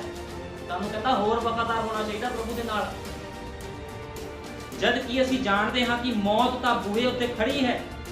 ਮੈਂ ਯਕੀਨ ਕਰਦਾ ਹਾਂ ਹੋ ਸਕਦਾ ਹੈ ਕਿ ਅਸੀਂ ਸੋਚਾਂਗੇ ਉਸਨੇ ਸ਼ਾਇਦ ਸਾਰੀ ਰਾਤ ਹੀ ਪ੍ਰਾਰਥਨਾ ਕੀਤੀ ਸੀ ਅਤੇ ਇੱਕ ਹੋਰ ਦਿਨ ਚੜਾਇਆ। ਉਸਨੇ ਆਪਣੇ ਲਗਭਗ 3 ਜਾਂ 4 ਸਾਲ ਦੀ ਉਮਰ ਦੇ ਮੁੰਡੇ ਦੇ ਪੀਲੇ ਬੁੱਲਾਂ ਵੱਲ ਵੇਖਿਆ ਹੋਵੇਗਾ ਹੁਣ ਨਬੀ ਕਹਿੰਦਾ 3-4 ਸਾਲ ਦਾ ਬੱਚਾ ਸੀ, ਉਹਦੇ ਬੁੱਲ ਵੀ ਪੀਲੇ ਹੋ ਗਏ ਸੀ। ਜਦੋਂ ਬੱਚੇ ਨੂੰ ਖਾਣਾ ਹੀ ਨਹੀਂ ਮਿਲ ਰਿਹਾ ਤਾਂ ਉਹਦੇ ਬੁੱਲ ਤਾਂ ਪੀਲੇ ਹੋਣੇ ਹੀ ਆ। ਤੁਸੀਂ ਦੇਖੋ ਕਿੱਦਾਂ ਦੀ ਹਾਲਾਤ ਦੇ ਵਿੱਚੋਂ ਉਹ ਮਾਂ ਨਿਕਲ ਰਹੀ ਸੀ, ਜਿਹੜੀ ਕਿ ਵਿਧਵਾ ਸੀਗੀ। ਕਿੱਦਾਂ ਦੇ ਹਾਲਾਤ ਸੀਗੇ ਉਹਦੇ, ਤੇ ਉਹ ਆਪਣੀਆਂ ਹੱਡੀਆਂ ਨੂੰ ਸੁੱਕਦੇ ਹੋਏ ਵੇਖ ਰਹੀ ਸੀ, ਜਿਵੇਂ ਕਿ ਉਹਨਾਂ ਤੋਂ ਮਾਂ ਸੁੱਕ ਰਿਹਾ ਸੀ। ਅਤੇ ਜਦ ਇਹ ਮਾਂ ਇਹਨਾਂ ਚੀਜ਼ਾਂ ਨੂੰ ਜਾਂਦੇ ਵੇਖ ਰਹੀ ਸੀ ਤਾਂ ਇਹ ਬਹੁਤ ਹੀ ਭਿਆਨਕ ਦਸ਼ਾ ਰਹੀ ਹੋਵੇਗੀ। ਨਬੀ ਕਹਿੰਦਾ ਉਸ ਸਮੇਂ ਨੂੰ ਨਬੀ ਪ੍ਰਗਟਾਵਾ ਕਰ ਰਿਹਾ ਕਿੰਨਾ ਭਿਆਨਕ ਸਮਾਂ ਹੋਵੇਗਾ। ਇੱਕ ਮਾਂ ਦਾ ਛੋਟਾ ਜਿਹਾ ਬੱਚਾ ਹੋਵੇ 3-4 ਸਾਲ ਦਾ, ਉਹਦੇ ਬੁੱਲ ਪੀਲੇ ਹੋ ਗਏ, ਹੁਣ ਖਾਣ ਨੂੰ ਖਾਣਾ ਨਾ ਮਿਲੇ ਉਹਨੂੰ, ਹੈ ਪੀਣ ਨੂੰ ਪਾਣੀ ਨਾ ਮਿਲੇ, ਤਾਂ ਕਿੱਦਾਂ ਦੀ ਹਾਲਾਤ ਹੋਣਗੇ ਤੁਸੀਂ ਦੇਖੋ ਉਸ ਘਰ ਦੇ। ਕਿੰਨੀ ਭਿਆਨਕ ਦਸ਼ਾ ਰਹੀ ਹੋਵੇਗੀ। ਅਤੇ ਜਦ ਵੀ ਉਸਦੇ ਹੱਥ ਜੋ ਖੁਦਾ ਦੇ ਸਨਮੁਖ ਦਿਨ ਰਾਤ ਪ੍ਰਾਰਥਨਾ ਵਿੱਚ ਲੱਗੇ ਹੋਏ ਸਨ, ਹੁਣ ਸਾਡੇ ਕੋਲ ਤਾਂ ਮੁੱਠੀ ਪਰ ਆਟਾ ਤੇ ਇੱਕ ਚਮਚਾ ਤੇਲ ਹੀ ਬਚਿਆ ਹੈ। ਹੁਣ ਉਹ ਖੁਦਾ ਦੇ ਕੇ ਪ੍ਰਾਰਥਨਾ ਕਰਦੀ ਹੋਣੀ ਆ ਵੀ ਪ੍ਰਭੂ ਸਾਡੇ ਕੋਲ ਤਾਂ ਮੁੱਠੀ ਪਰ ਆਟਾ ਹੀ ਬਚਿਆ, ਮੇਰੇ ਕੋਲ ਹੁਣ ਕੁਝ ਨਹੀਂ ਬਚਿਆ। ਨਬੀ ਕਹਿੰਦਾ ਕਿੱਡੇ ਮਾੜੇ ਹਾਲਾਤ ਹੋਏ ਹੋਣੇ। ਉਸ ਹਾਲਾਤ ਨੂੰ ਦੇਖ ਕੇ ਰੋਣਾ ਆਉਂਦਾ ਹੈ, ਲੇਕਿਨ ਖੁਦਾ ਆਪਣੇ ਬੱਚਿਆਂ ਨੂੰ ਕਦੇ ਛੱਡਦਾ ਨਹੀਂ ਹੈ ਤੇ ਉਹਦੇ ਬੱਚਿਆਂ ਅੰਦਰ ਕੁਆਲਿਟੀ ਹੁੰਦੀ ਆ। ਤੁਸੀਂ ਦੇਖੋ ਵਿਧਵਾ ਔਰਤ ਦੇ ਕੋਲ ਕੋਈ ਪੈਸਾ ਨਹੀਂ ਸੀ, ਧਨ ਦੌਲਤ ਨਹੀਂ ਸੀ, ਸਿਰਫ ਥੋੜਾ ਜਿਹਾ ਆਟਾ ਹੀ ਬਚਿਆ ਸੀਗਾ। ਤੇ ਨਬੀ ਆ ਕੇ ਕਹਿੰਦਾ ਮੈਨੂੰ ਦੇ ਦੇ ਉਹ ਰੋਟੀ, ਮੈਨੂੰ ਆਟਾ ਦੇ ਦੇ, ਆਪਣੇ ਬੱਚੇ ਨੂੰ ਨਾ ਦੇ। ਜੇ ਅੱਜ ਤੁਸੀਂ ਜਾ ਕੇ ਕਹਿ ਦੋ ਕਿਸ ਨੂੰ ਵੀ ਪਹਿਲ ਖੁਦਾ ਨੂੰ ਦੇ ਦੇ, ਉਹਨੇ ਕਹਿਣਾ ਲੈ ਪਾਸਟਰ ਦਾ ਦਿਮਾਗ ਖਰਾਬ ਹੋ ਗਿਆ, ਤੈਨੂੰ ਦਈਏ ਪਹਿਲ ਅਸੀਂ ਆਪਣੇ ਬੱਚੇ ਭੁੱਖੇ ਮਾਰਨੇ। ਲੇਕਿਨ ਮੈਂ ਤੁਹਾਨੂੰ ਦੱਸਣਾ ਚਾਹੁੰਦਾ ਜਿਹੜਾ ਬੰਦਾ ਖੁਦਾ ਨੂੰ ਸਮਰਪਿਤ ਹੈ ਉਹ ਹਮੇਸ਼ਾ ਇਸੇ ਤਰ੍ਹਾਂ ਕਰੇਗਾ। ਉਹਨੇ ਆਪਣੇ ਬੱਚੇ ਦੀ ਮੌਤ ਦੀ ਪਰਵਾਹ ਨਹੀਂ ਕੀਤੀ, ਉਹਨੇ ਖੁਦਾ ਦੇ ਨਬੀ ਨੂੰ ਪਹਿਲ ਦਿੱਤੀ, ਕਿਉਂਕਿ ਖੁਦਾ ਦੇ ਲੋਕ ਹਮੇਸ਼ਾ ਖੁਦਾ ਨੂੰ ਪਹਿਲ ਦਿੰਦੇ ਹਨ। ਤੁਸੀਂ ਜਾਣਦੇ ਹੋ ਕਿ ਉਹ ਬੜੀ ਅਜੀਬ ਗੱਲ ਹੈ। ਕਾਸ਼ ਕਿ ਖੁਦਾ ਉਹਨਾਂ ਸਭਨਾਂ ਨੂੰ ਇਹ ਗੱਲ ਡੂੰਗੀ ਸਮਝ ਬਖਸ਼ੇ। ਜੇ ਤੁਸੀਂ ਮੈਨੂੰ ਕਦੇ ਦੁਬਾਰਾ ਪ੍ਰਚਾਰ ਕਰਦੇ ਹੋਏ ਨਾ ਸੁਣੋ, ਇਹ ਤੁਹਾਡੇ ਲਈ ਸੰਦੇਸ਼ ਹੋਵੇ। ਇਹ ਬਹੁਤ ਹੀ ਅਜੀਬ ਅਤੇ ਅਜੀਬ ਗੱਲ ਹੈ। ਕਦੇ ਕਦੇ ਖੁਦਾ ਇਸ ਢੰਗ ਨਾਲ ਵੀ ਕੰਮ ਕਰਦਾ ਹੈ। ਕਹਿੰਦਾ ਇਹ ਬੜੀ ਅਜੀਬ ਜੀ ਗੱਲ ਲੱਗਦੀ, ਇੱਕ ਵਿਧਵਾ ਔਰਤ ਖਾਣ ਨੂੰ ਕੁਛ ਨਹੀਂ ਤੇ ਜਾ ਕੇ ਆਪਣੇ ਨਬੀ ਨੂੰ ਭੇਜ ਰਿਹਾ ਵੀ ਤੇਰੀ ਪਾਲਣ ਪੋਸ਼ਣ ਵਿਧਵਾ ਔਰਤ ਕਰੂਗੀ। ਤੇ ਉਸ ਵਿਧਵਾ ਔਰਤ ਨੇ ਇਹ ਨਹੀਂ ਕਿਹਾ ਵੀ ਤੂੰ ਕਿੱਥੋਂ ਆ ਗਿਆ, ਤੈਨੂੰ ਨਹੀਂ ਪਤਾ ਵੀ ਅਸੀਂ ਤਾਂ ਭੁੱਖੇ ਮਰ ਰਹੇ ਹਾਂ। ਉਹਨੇ ਇਸ ਤਰ੍ਹਾਂ ਕੁਛ ਨਹੀਂ ਕਿਹਾ। ਉਸ ਵਿਧਵਾ ਔਰਤ ਨੇ ਕਿਹਾ ਠੀਕ ਹੈ ਮੇਰੇ ਸਵਾਮੀ, ਮੈਂ ਤੈਨੂੰ ਪਹਿਲ ਦਵਾਂਗੀ। ਉਸਨੇ ਪਹਿਲਾਂ ਉਹਨੂੰ ਖਾਣਾ ਦਿੱਤਾ, ਜਾ ਕੇ ਪਾਣੀ ਪਿਲਾਇਆ ਉਹਨੂੰ, ਠੀਕ ਆ। ਤੇ ਫਿਰ ਉਸ ਨਬੀ ਨੇ ਕੀ ਕਿਹਾ, ਉਹ ਕਹਿੰਦਾ ਤੇਰੇ ਕੁੱਜੇ ਵਿੱਚੋਂ ਕਦੇ ਵੀ ਆਟਾ, ਪੀਪੇ ਵਿੱਚੋਂ ਆਟਾ ਨਹੀਂ ਮੁੱਕੇਗਾ। ਫਿਰ ਉਹ ਵੀ ਬਰਕਤ ਦੇ ਕੇ ਗਿਆ। ਬਰਕਤ ਵੀ ਐਵੇਂ ਨਹੀਂ ਮਿਲ ਜਾਂਦੀ। ਖੁਦਾ ਐਵੇਂ ਆਪਣੇ ਲੋਕਾਂ ਨੂੰ ਸੰਭਾਲ ਨਹੀਂ ਰੱਖਦਾ। ਉਸ ਅਕਾਲ ਦੇ ਵਿੱਚ ਵੀ ਉਹਨੇ ਆਪਣੇ ਬੱਚਿਆਂ ਨੂੰ ਸੰਭਾਲ ਕੇ ਰੱਖਿਆ, ਉਸ ਵਿਧਵਾ ਔਰਤ ਨੂੰ ਸੰਭਾਲ ਕੇ ਰੱਖਿਆ। ਕਿਉਂ? ਕਿਉਂਕਿ ਉਹਨੇ ਪ੍ਰਭੂ ਯਿਸੂ ਮਸੀਹ ਦੇ ਵਚਨ ਨੂੰ ਪਹਿਲ ਦਿੱਤੀ ਸੀ। ਤੇ ਅੱਜ ਲੋਕੀ ਕਹਿੰਦੇ ਤੂੰ ਕੌਣ ਆ, ਅਸੀਂ ਨਹੀਂ ਜਾਣਦੇ ਤੈਨੂੰ। ਇਹ ਮਿਸ਼ਨਾਂ ਜਥੇਬੰਦੀਆਂ ਨਹੀਂ ਆ, ਇਸ ਕਰਕੇ ਮੈਂ ਬਾਰ-ਬਾਰ ਕਹਿੰਦਾ ਇੱਥੇ ਲੋਕ ਭੱਜ ਜਾਂਦੇ ਮੇਰੇ ਕੋਲੋਂ। ਬਹੁਤ ਲੋਕ ਆਏ ਤੇ ਭੱਜ ਗਏ ਮੇਰੇ ਕੋਲੋਂ, ਕਿਉਂਕਿ ਇੱਥੇ ਵਚਨ ਦੇ ਅਨੁਸਾਰ ਜੀਵਨ ਬਤੀਤ ਕਰਨਾ ਪੈਣਾ। ਇੱਥੇ ਟੋਪੀਆਂ ਨਹੀਂ ਪਾਈ ਜਾਂਦੀਆਂ ਵੀ ਹਾਂ ਘੁੰਮੀ ਜਾਓ ਸੰਸਾਰ 'ਚ, ਕੋਈ ਨਹੀਂ ਦਸ਼ਮਾਨ ਦੇ ਰਿਆ ਕਰੋ ਮੈਨੂੰ, ਜੋ ਮਰਜ਼ੀ ਕਰੋ। ਇੱਥੇ ਚੱਲਣਾ ਹੈ ਤੇ ਜੋ ਖੁਦਾ ਦਾ ਵਚਨ ਕਹਿੰਦਾ ਉਹੀ ਕਰੋ। ਜੇ ਮੈਂ ਸੰਸਾਰ ਤੋਂ ਮਰਿਆ ਤੇ ਮੈਂ ਵੀ ਕਿਸੇ ਨੂੰ ਇੱਥੇ ਜਿਉਂਦਾ ਨਹੀਂ ਰਹਿਣ ਦਊਂਗਾ। ਇਸ ਗੱਲ ਨੂੰ ਯਾਦ ਰੱਖਣਾ ਸਾਰਿਆਂ ਨੂੰ। ਜੇ ਮੈਂ ਸੰਸਾਰ ਤੋਂ ਮਰਿਆ ਤੇ ਜਿਹੜਾ ਇੱਥੇ ਆਵੇਗਾ ਉਹਨੂੰ ਸੰਸਾਰ ਤੋਂ ਮਰਨਾ ਪਵੇਗਾ। ਜੇ ਨਹੀਂ ਮਰਦਾ ਤੇ ਦਰਵਾਜ਼ੇ ਖੁੱਲੇ ਆ, ਕੱਲ ਜਾਣਾ ਅੱਜ ਹੀ ਚਲੇਗਾ। ਇਹ ਸੰਦੇਸ਼ ਹੈ, ਜੋ ਸੰਦੇਸ਼ ਕਹਿੰਦਾ ਤੁਹਾਨੂੰ ਕਰਨਾ ਪਵੇਗਾ। ਇੰਨਾ ਕੋਈ ਮਤਲਬ ਨਹੀਂ ਆ ਤੁਸੀਂ ਜੋ ਮਰਜ਼ੀ ਸੋਚੋ। ਜੇ ਰਿਸ਼ਤੇਦਾਰੀਆਂ ਖੁਸ਼ ਕਰਨੀਆਂ, ਇੱਥੇ ਆਉਣ ਦੀ ਕਿਸੇ ਨੂੰ ਲੋੜ ਨਹੀਂ ਹੈ। ਜਿੱਥੇ ਜਿੱਥੇ ਜਾਣਾ ਆਪਣੇ ਰਿਸ਼ਤੇਦਾਰੀਆਂ ਖੁਸ਼ ਕਰੋ ਜਾ ਕੇ। ਜਿਹੜਾ ਰਿਸ਼ਤੇਦਾਰੀਆਂ ਨੂੰ ਖੁਸ਼ ਕਰੂਗਾ, ਸੰਸਾਰ ਨੂੰ ਖੁਸ਼ ਕਰੂ, ਫਿਰ ਪ੍ਰਭੂ ਨੇ ਉਹਦੇ ਲਈ ਇਨਾਮ ਰੱਖਿਆ ਹੈ। ਇਨਾਮ ਦੇ ਵਿੱਚ ਰੱਖਿਆ ਆ ਨਰਕ ਦੀ ਭਿਆਨਕ ਅੱਗ। ਇਸ ਕਰਕੇ ਖੁਦਾਵੰਦ ਉਹਨਾਂ ਲੋਕਾਂ ਨੂੰ ਪਸੰਦ ਕਰਦਾ। ਇਸ ਕਰਕੇ ਸਾਡੇ ਯੁੱਗ ਦਾ ਨਬੀ ਕਹਿੰਦਾ ਖੁਦਾ ਨੂੰ ਪੱਕੀ ਤਰ੍ਹਾਂ ਜਾਣ ਲਓ ਵੀ ਖੁਦਾ ਕਰਦਾ ਕੀ ਆ। ਖੁਦਾਵੰਦ ਆਪਣੇ ਲੋਕਾਂ ਨੂੰ ਇਸਤੇਮਾਲ ਕਰਦਾ ਹਮੇਸ਼ਾ, ਠੀਕ ਹੈ ਨਾ। ਉਹ ਜਿੱਦਾਂ ਦੀ ਮਰਜ਼ੀ ਹਾਲਾਤਾਂ 'ਚ ਹੋਣ, ਉਹਨੂੰ ਨਹੀਂ ਮਤਲਬ ਤੁਸੀਂ ਅਮੀਰੀ ਵਿੱਚੋਂ ਗਰੀਬੀ ਵਿੱਚੋਂ, ਖੁਦਾ ਨੇ ਆਪਣੇ ਵਚਨ ਨੂੰ ਪਹਿਲ ਦੇਣੀ ਹੈ। ਤੁਸੀਂ ਹੋਵੋ ਅਮੀਰ, ਤੁਸੀਂ ਹੋਵੋ ਗਰੀਬ, ਇਤਨਾ ਕੋਈ ਮਤਲਬ ਨਹੀਂ ਹੁੰਦਾ। ਖੁਦਾ ਤੇ ਉਸੇ ਬੰਦੇ ਨੂੰ, ਉਸ ਭੈਣ ਭਾਈ ਨੂੰ ਪਸੰਦ ਕਰਦਾ ਜਿਹੜਾ ਖੁਦਾ ਨੂੰ ਪਹਿਲ ਦਿੰਦਾ ਹੈ।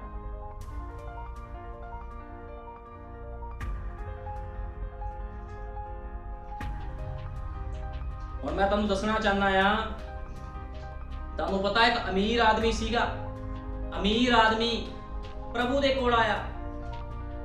ਅਸੀਂ ਸੰਦੇਸ਼ ਵਿੱਚੋਂ ਪੜ੍ਹਦੇ ਹਾਂ, ਇੱਕ ਜਵਾਨ ਆਦਮੀ ਨੇ ਉਸਨੂੰ ਆਪਣੇ ਆਪ ਨੂੰ ਮਸੀਹ ਨੂੰ ਨਹੀਂ ਦਿੱਤਾ। ਇੱਕ ਜਵਾਨ ਆਦਮੀ ਨੇ ਆਪਣੇ ਆਪ ਨੂੰ ਮਸੀਹ ਨੂੰ ਨਹੀਂ ਦਿੱਤਾ, ਠੀਕ ਹੈ ਨਾ। ਇੱਕ ਜਵਾਨ ਆਦਮੀ ਪ੍ਰਭੂ ਦੇ ਕੋਲ ਆਇਆ ਸੀ, ਅਮੀਰ ਬੰਦਾ, ਤੇ ਪ੍ਰਭੂ ਨੂੰ ਕਹਿੰਦਾ ਸੀ ਮੈਨੂੰ ਜੀਵਨ ਚਾਹੀਦਾ ਹੈ, ਮੈਨੂੰ ਜੀਵਨ ਚਾਹੀਦਾ। ਅੱਜ ਵੀ ਲੋਕ ਕਹਿੰਦੇ ਪ੍ਰਭੂ ਅਸੀਂ ਤੇਰੇ ਰੈਪਚਰ ਵਿੱਚ ਜਾਣਾ, ਕਰਨਾ ਕੁਛ ਨਹੀਂ, ਅਸੀਂ ਕਰਨਾ ਕੁਛ ਨਹੀਂ, ਤੇਰੇ ਰੈਪਚਰ ਵਿੱਚ ਜਾਣਾ। ਅਸੀਂ ਰੈਪਚਰ 'ਚ ਇਦਾਂ ਨਹੀਂ ਜਾ ਸਕਦਾ ਕੋਈ, ਇਸ ਗੱਲ ਨੂੰ ਯਾਦ ਰੱਖਣਾ। ਤੇ ਉਹ ਵੀ ਚਾਹੁੰਦਾ ਸੀ ਕਿ ਪ੍ਰਭੂ ਮੈਂ ਤੇਰੇ ਰਾਜ 'ਚ ਜਾਵਾਂ, ਲੇਕਿਨ ਪ੍ਰਭੂ ਕਹਿੰਦਾ ਫਿਰ ਆਪਣਾ ਸਭ ਕੁਝ ਤਿਆਗ ਕੇ ਮੇਰੇ ਪਿੱਛੇ ਹੋ ਤੁਰ। ਲੇਕਿਨ ਉਹਨੇ ਇਸ ਤਰ੍ਹਾਂ ਕੁਝ ਕਰਨਾ ਨਹੀਂ ਚਾਹਿਆ। ਲਿਖਿਆ ਆ ਉਹ ਇੰਨਾ ਖੁਸ਼ਹਾਲ ਹੋ ਗਿਆ, ਕਹਿੰਦੇ ਬਾਅਦ ਵਿੱਚ ਜਦੋਂ ਪ੍ਰਭੂ ਦੀ ਉਹਨੇ ਅਣ ਆਗਿਆਕਾਰੀ ਕਰ ਦਿੱਤੀ ਤੇ ਹੋਰ ਬਰਕਤਾਂ ਮਿਲ ਗਈਆਂ ਉਹਨੂੰ, ਹੋਰ ਜ਼ਿਆਦਾ ਖੁਸ਼ਹਾਲ ਹੋ ਗਿਆ। ਉਸ ਦੀਆਂ ਕੋਠੜੀਆਂ ਭਰ ਗਈਆਂ। ਉਸਨੇ ਕਿਹਾ ਮੇਰੀ ਜਾਨ ਆਰਾਮ ਕਰ। ਉਹ ਹਰ ਇੱਕ ਚੀਜ਼ ਵਿੱਚ ਬਹੁਤ ਖੁਸ਼ਹਾਲ ਹੋ ਗਿਆ ਸੀ। ਉਸ ਕੋਲ ਬਹੁਤ ਜ਼ਿਆਦਾ ਸੀ, ਉਸਨੂੰ ਕਿਸੇ ਚੀਜ਼ ਦੀ ਕੋਈ ਜ਼ਰੂਰਤ ਨਹੀਂ ਸੀ। ਕਹਿੰਦੇ ਨਬੀ ਨੇ ਕਿਹਾ ਉਸ ਆਦਮੀ ਕੋਲ ਇੰਨਾ ਕੁ ਪੈਸਾ ਹੋ ਗਿਆ ਸੀ, ਉਹਨੂੰ ਕਿਸੇ ਚੀਜ਼ ਦੀ ਲੋੜ ਹੀ ਨਹੀਂ ਸੀ। ਤੇ ਉਹ ਫਿਰ ਕਿਉਂ ਤਿਆਗ ਦਿੰਦਾ ਆਪਣਾ ਸਭ ਕੁਝ? ਲੇਕਿਨ ਖੁਦਾ ਨੇ ਕਿਹਾ ਸੀ ਤੇ ਤਿਆਗਣਾ ਪੈਣਾ ਸੀਗਾ। ਕਿਸੇ ਬੰਦੇ ਨੇ ਥੋੜੀ ਕਿਹਾ ਸੀਗਾ ਵੀ ਤਿਆਗ ਦੇ, ਸੰਸਾਰ ਨੂੰ ਛੱਡ ਦੇ। ਖੁਦਾ ਨੇ ਉਸ ਨੂੰ ਕਿਹਾ ਸੀਗਾ ਜੇ ਜੀਵਨ ਵਿੱਚ ਪ੍ਰਵੇਸ਼ ਕਰਨਾ ਚਾਹਨਾ। ਪਰ ਕੁਝ ਵਾਪਰਿਆ। ਅਗਲੀ ਘੜੀ ਅਸੀਂ ਉਸ ਨੂੰ ਵੇਖਿਆ, ਉਹ ਨਰਕ ਵਿੱਚ ਆਪਣੀਆਂ ਅੱਖਾਂ ਚੁੱਕ ਰਿਹਾ ਸੀ। ਉਸਨੇ ਦੂਰ ਤੋਂ ਭਿਖਾਰੀ ਨੂੰ ਅਬਰਾਹਮ ਦੀ ਗੋਦ ਵਿੱਚ ਵੇਖਿਆ। ਇਸ ਲਈ ਹੋਇਆ ਸੀ ਕਿਉਂਕਿ ਉਹ ਸਭ ਕੁਝ ਤਿਆਗ ਕੇ ਪ੍ਰਭੂ ਦੇ ਪਿੱਛੇ ਚੱਲਣ ਦੀ ਇੱਛਾ ਨਹੀਂ ਰੱਖਦਾ ਸੀ। ਕਹਿੰਦੇ ਉਹ ਪ੍ਰਭੂ ਦੇ ਪਿੱਛੇ ਚੱਲਣ ਦੀ ਇੱਛਾ ਨਹੀਂ ਰੱਖਦਾ ਸੀਗਾ। ਫਿਰ ਜਦ ਇਹ ਹੋਇਆ ਅਤੇ ਜ਼ਬਾਨ ਸ਼ਾਸਕ ਨੇ ਯੀਸ਼ੂ ਦੇ ਪਿੱਛੇ ਚੱਲਣ ਲਈ ਆਪਣਾ ਸਭ ਕੁਝ ਜੋ ਉਸਦੇ ਕੋਲ ਸੀ ਛੱਡਣਾ ਨਾ ਚਾਹਿਆ, ਤਾਂ ਫਿਰ ਕੀ ਹੋਇਆ? ਅਗਲੇ ਪਲਕ ਉਹ ਨਰਕ ਵਿੱਚ ਚਲਾ ਗਿਆ। ਠੀਕ ਹੈ ਨਾ। ਇਸ ਕਰਕੇ ਨਬੀ ਕਹਿੰਦਾ ਤੁਹਾਨੂੰ ਸਭ ਕੁਝ ਛੱਡ ਕੇ ਉਸਦੇ ਪਿੱਛੇ ਚੱਲਣਾ ਪੈਣਾ ਹੈ। ਹੁਣ ਮੈਂ ਨਹੀਂ ਕਹਿ ਰਿਹਾ, ਜੇ ਕੋਈ ਭੈਣ ਭਾਈ ਸੋਚੇ ਮੈਂ ਕਹਿ ਰਿਹਾ ਆ, ਸੰਦੇਸ਼ ਦੇ ਵਿੱਚ ਲਿਖਿਆ, ਮੈਂ ਨਹੀਂ ਕਹਿੰਦਾ ਆਪਣੇ ਵੱਲੋਂ ਕੁਝ ਵੀ ਜੀ, ਮੈਂ ਆਪਣੇ ਵੱਲੋਂ ਕਿਤੇ ਕੁਝ ਕਹੀ ਜਾ ਰਿਹਾ। ਸੰਦੇਸ਼ 'ਚ ਲਿਖਿਆ ਸਭ ਕੁਝ ਛੱਡ ਕੇ ਉਸਦੇ ਪਿੱਛੇ ਚੱਲਣਾ ਹੈ। ਖੁਦਾ ਦੀ ਇਹੋ ਮੰਗ ਹੈ। ਖੁਦਾ ਦੀ ਕੀ ਮੰਗ ਆ? ਆਪਣਾ ਸਭ ਕੁਝ ਛੱਡ ਕੇ ਉਸਦੇ ਪਿੱਛੇ ਚੱਲੋ। ਸਾਨੂੰ ਵੀ ਇਹ ਕਰਨਾ ਪੈਣਾ ਹੈ। ਕਈ ਵਾਰ ਸਾਨੂੰ ਆਪਣੀਆਂ ਸੋਚਾਂ ਤਿਆਗਣੀਆਂ ਪੈਣੀਆਂ ਹਨ। ਹੋ ਸਕਦਾ ਤੁਹਾਡੇ ਅੰਦਰ ਸੋਚ ਆਂਦੀ ਹੋਵੇ ਕੋਈ, ਉਹ ਨਹੀਂ ਏਦਾਂ ਥੋੜੀ ਹੁੰਦਾ, ਰਿਸ਼ਤੇਦਾਰੀ ਛੱਡ ਦਈਏ, ਭੈਣ ਭਰਾ ਛੱਡ ਦਈਏ। ਕਹਿੰਦਾ ਇਹ ਤੁਹਾਡੀ ਸੋਚ ਆ, ਇਹ ਤੁਹਾਨੂੰ ਆਪਣੀ ਸੋਚ ਵੀ ਛੱਡਣੀ ਪੈਣੀ ਆ। ਕਹਿੰਦਾ ਤੁਹਾਨੂੰ ਆਪਣੀਆਂ ਸੋਚਾਂ ਛੱਡਣੀਆਂ ਪੈਣੀਆਂ ਹਨ, ਤਾਂ ਸਾਨੂੰ ਆਪਣੀਆਂ ਖੁਦ ਦੀਆਂ ਸੋਚਾਂ ਤਿਆਗ ਕੇ ਉਸਦੇ ਪਿੱਛੇ ਚੱਲਣਾ ਪੈਣਾ ਹੈ। ਕਹਿੰਦਾ ਤੁਹਾਨੂੰ ਆਪਣੀਆਂ ਸੋਚਾਂ ਤਿਆਗ ਕੇ, ਤੁਹਾਡੇ ਅੰਦਰ ਸੋਚਾਂ ਵਿਚਾਰ ਆਉਂਦੇ ਆ, ਤੁਸੀਂ ਫ੍ਰੀ ਬੈਠੇ ਤੁਹਾਡੇ ਮਨ 'ਚ ਸੋਚ ਆਈ ਜਾਂਦੀ ਆ, ਵਿਚਾਰ ਆਈ ਜਾਂਦੇ ਪੁੱਠੇ ਸਿੱਧੇ। ਕਹਿੰਦਾ ਤੁਹਾਨੂੰ ਆਪਣੇ ਸੋਚ ਵਿਚਾਰ ਵੀ ਛੱਡਣੇ ਪੈਣੇ ਆ, ਅਤੇ ਸਿਰਫ ਇੱਕੋ ਤਰੀਕੇ ਨਾਲ ਅਸੀਂ ਉਸਦੇ ਪਿੱਛੇ ਚੱਲ ਸਕਦੇ ਹਾਂ, ਉਹ ਹੈ ਉਸਦੇ ਵਚਨ ਦੇ ਪਿੱਛੇ ਚੱਲਣਾ, ਇਸ ਦੀ ਆਗਿਆਕਾਰੀ ਕਰਨਾ। ਉਹ ਕਹਿੰਦਾ ਤੁਸੀਂ ਕਿੱਦਾਂ ਉਹਦੇ ਪਿੱਛੇ ਚੱਲ ਸਕਦੇ ਹੋ? ਉਹਦੇ ਵਚਨ ਦੇ ਪਿੱਛੇ ਚੱਲੋ, ਉਹਦੀ ਆਗਿਆਕਾਰੀ ਕਰੋ। ਤੇ ਆਗਿਆਕਾਰੀ ਕਰੋਗੇ ਕਿੱਦਾਂ? ਜੋ ਤੁਹਾਨੂੰ ਖੁਦਾ ਦਾ ਸੇਵਕ ਸਿਖਾਊਗਾ, ਤੁਹਾਨੂੰ ਉਹਦੀ ਆਗਿਆਕਾਰੀ ਕਰਨੀ ਪੈਣੀ ਹੈ। ਅਤੇ ਖੁਦਾ ਦੀ ਬੇਨਤੀ ਅਤੇ ਖੁਦਾ ਦੀ ਮੰਗ ਹੈ ਕਿ ਅਸੀਂ ਸਭ ਕੁਝ ਤਿਆਗੀਏ। ਹੁਣ ਦੇਖੋ ਕਿੰਨੀ ਵੱਡੀ ਗੱਲ ਸੰਦੇਸ਼ ਵਿੱਚ ਲਿਖੀ ਹੈ। ਨਬੀ ਕਹਿੰਦਾ ਖੁਦਾ ਦੀ ਬੇਨਤੀ ਹੈ ਇਹ। ਖੁਦਾ ਨੂੰ ਕੀ ਲੋੜ ਹੈ ਬੇਨਤੀ ਕਰਨ ਦੀ? ਇੱਕ ਨਾਸ਼ਵਾਨ ਬੰਦਾ ਹੋਵੇ ਤੇ ਖੁਦਾ ਬੇਨਤੀਆਂ ਕਰਦਾ ਹੋਵੇ, ਗੱਲ ਸਮਝ ਨਹੀਂ ਲੱਗਦੀ। ਕਹਿੰਦਾ ਖੁਦਾ ਦੀ ਬੇਨਤੀ ਅਤੇ ਇਹ ਮੰਗ ਹੈ ਕਿ ਤੁਸੀਂ ਆਪਣਾ ਸਭ ਕੁਝ ਤਿਆਗ ਕੇ ਉਸਦੇ ਪਿੱਛੇ ਚੱਲੋ। ਕਿਉਂ ਖੁਦਾ ਬੇਨਤੀ ਕਰ ਰਿਹਾ ਆ? ਕਿਉਂ ਖੁਦਾ ਬਾਰ-ਬਾਰ ਕਹਿ ਰਿਹਾ ਛੱਡ ਦੋ ਛੱਡ ਦੋ ਛੱਡ ਦੋ? ਨਹੀਂ ਛੱਡੋਗੇ ਤੇ ਤੁਹਾਨੂੰ ਨਹੀਂ ਪਤਾ। ਫਿਰ ਅੱਜ ਬੰਦਾ ਕਹਿੰਦਾ ਧਰਤੀ ਤੇ ਬੜੀ ਗਰਮੀ ਲੱਗਦੀ ਆ, ਗਰਮੀਆਂ ਆ ਰਹੀਆਂ, ਲੋਕੀ ਕਹਿੰਦੇ ਬੜੀ ਗਰਮੀ ਲੱਗਦੀ ਆ, ਬਾਹਰ ਬੜੀ ਧੁੱਪ ਆ। ਨਰਕ ਦੇ ਵਿੱਚ ਕਿੰਨੀ ਅੱਗ ਹੋਵੇਗੀ ਤੁਹਾਨੂੰ ਪਤਾ ਹੈ? ਤੇ ਉਸ ਨਰਕ ਚੋਂ ਜੇ ਬਚਣਾ, ਜੇ ਤੁਹਾਡੇ ਕੋਲ ਇੱਥੇ ਗਰਮੀ ਨਹੀਂ ਬਰਦਾਸ਼ਤ ਹੁੰਦੀ ਤਾਂ ਨਰਕ ਦੀ ਅੱਗ ਤੁਸੀਂ ਕਿੱਥੋਂ ਬਰਦਾਸ਼ਤ ਕਰ ਲਓਗੇ? ਜੇ ਤੁਸੀਂ ਬਚਣਾ ਚਾਹੁੰਦੇ ਹੋ ਤੇ ਛੱਡ ਦਿਓ ਫਿਰ ਸਭ ਕੁਝ, ਤਿਆਗ ਦਿਓ ਸਭ ਕੁਝ, ਕਰੋ ਖੁਦਾ ਨੂੰ ਜੀਵਨ ਸਮਰਪਿਤ। ਕਿਉਂਕਿ ਮੈਂ ਨਹੀਂ ਕਹਿੰਦਾ, ਸਾਡੇ ਯੁੱਗ ਦਾ ਨਬੀ ਇਸ ਗੱਲ ਨੂੰ ਕਹਿ ਰਿਹਾ ਆ। ਖੁਦਾ ਦੀ ਮੰਗ ਹੈ ਕਿ ਅਸੀਂ ਸਭ ਕੁਝ ਤਿਆਗੀਏ ਤੇ ਉਸਦੇ ਮਗਰ ਚੱਲੀਏ। ਕਹਿੰਦਾ ਸਭ ਕੁਝ ਤਿਆਗੋ ਤੇ ਉਸਦੇ ਮਗਰ ਚੱਲੋ। ਠੀਕ ਹੈ ਨਾ। ਹੁਣ ਨਬੀ ਕਹਿੰਦਾ ਅਮੀਰ ਆਦਮੀ ਖੁਦਾ ਦੇ ਪਿੱਛੇ ਨਹੀਂ ਚੱਲਿਆ, ਲੇਕਿਨ ਨਰਕ ਵਿੱਚ ਜਾਣਾ ਪਸੰਦ ਕਰ ਲਿਆ ਉਹਨੇ। ਨਰਕ ਵਿੱਚ ਚਲ ਗਿਆ ਲੇਕਿਨ ਖੁਦਾ ਦੇ ਪਿੱਛੇ ਨਹੀਂ ਚੱਲਿਆ। ਜਿੰਨਾ ਪੈਸਾ ਸੀ ਸਭ ਇੱਥੇ ਰਹਿ ਗਿਆ ਧਰਤੀ ਤੇ, ਹੈ ਤੇ ਫਾਇਦਾ ਕੀ ਹੋਇਆ ਫਿਰ?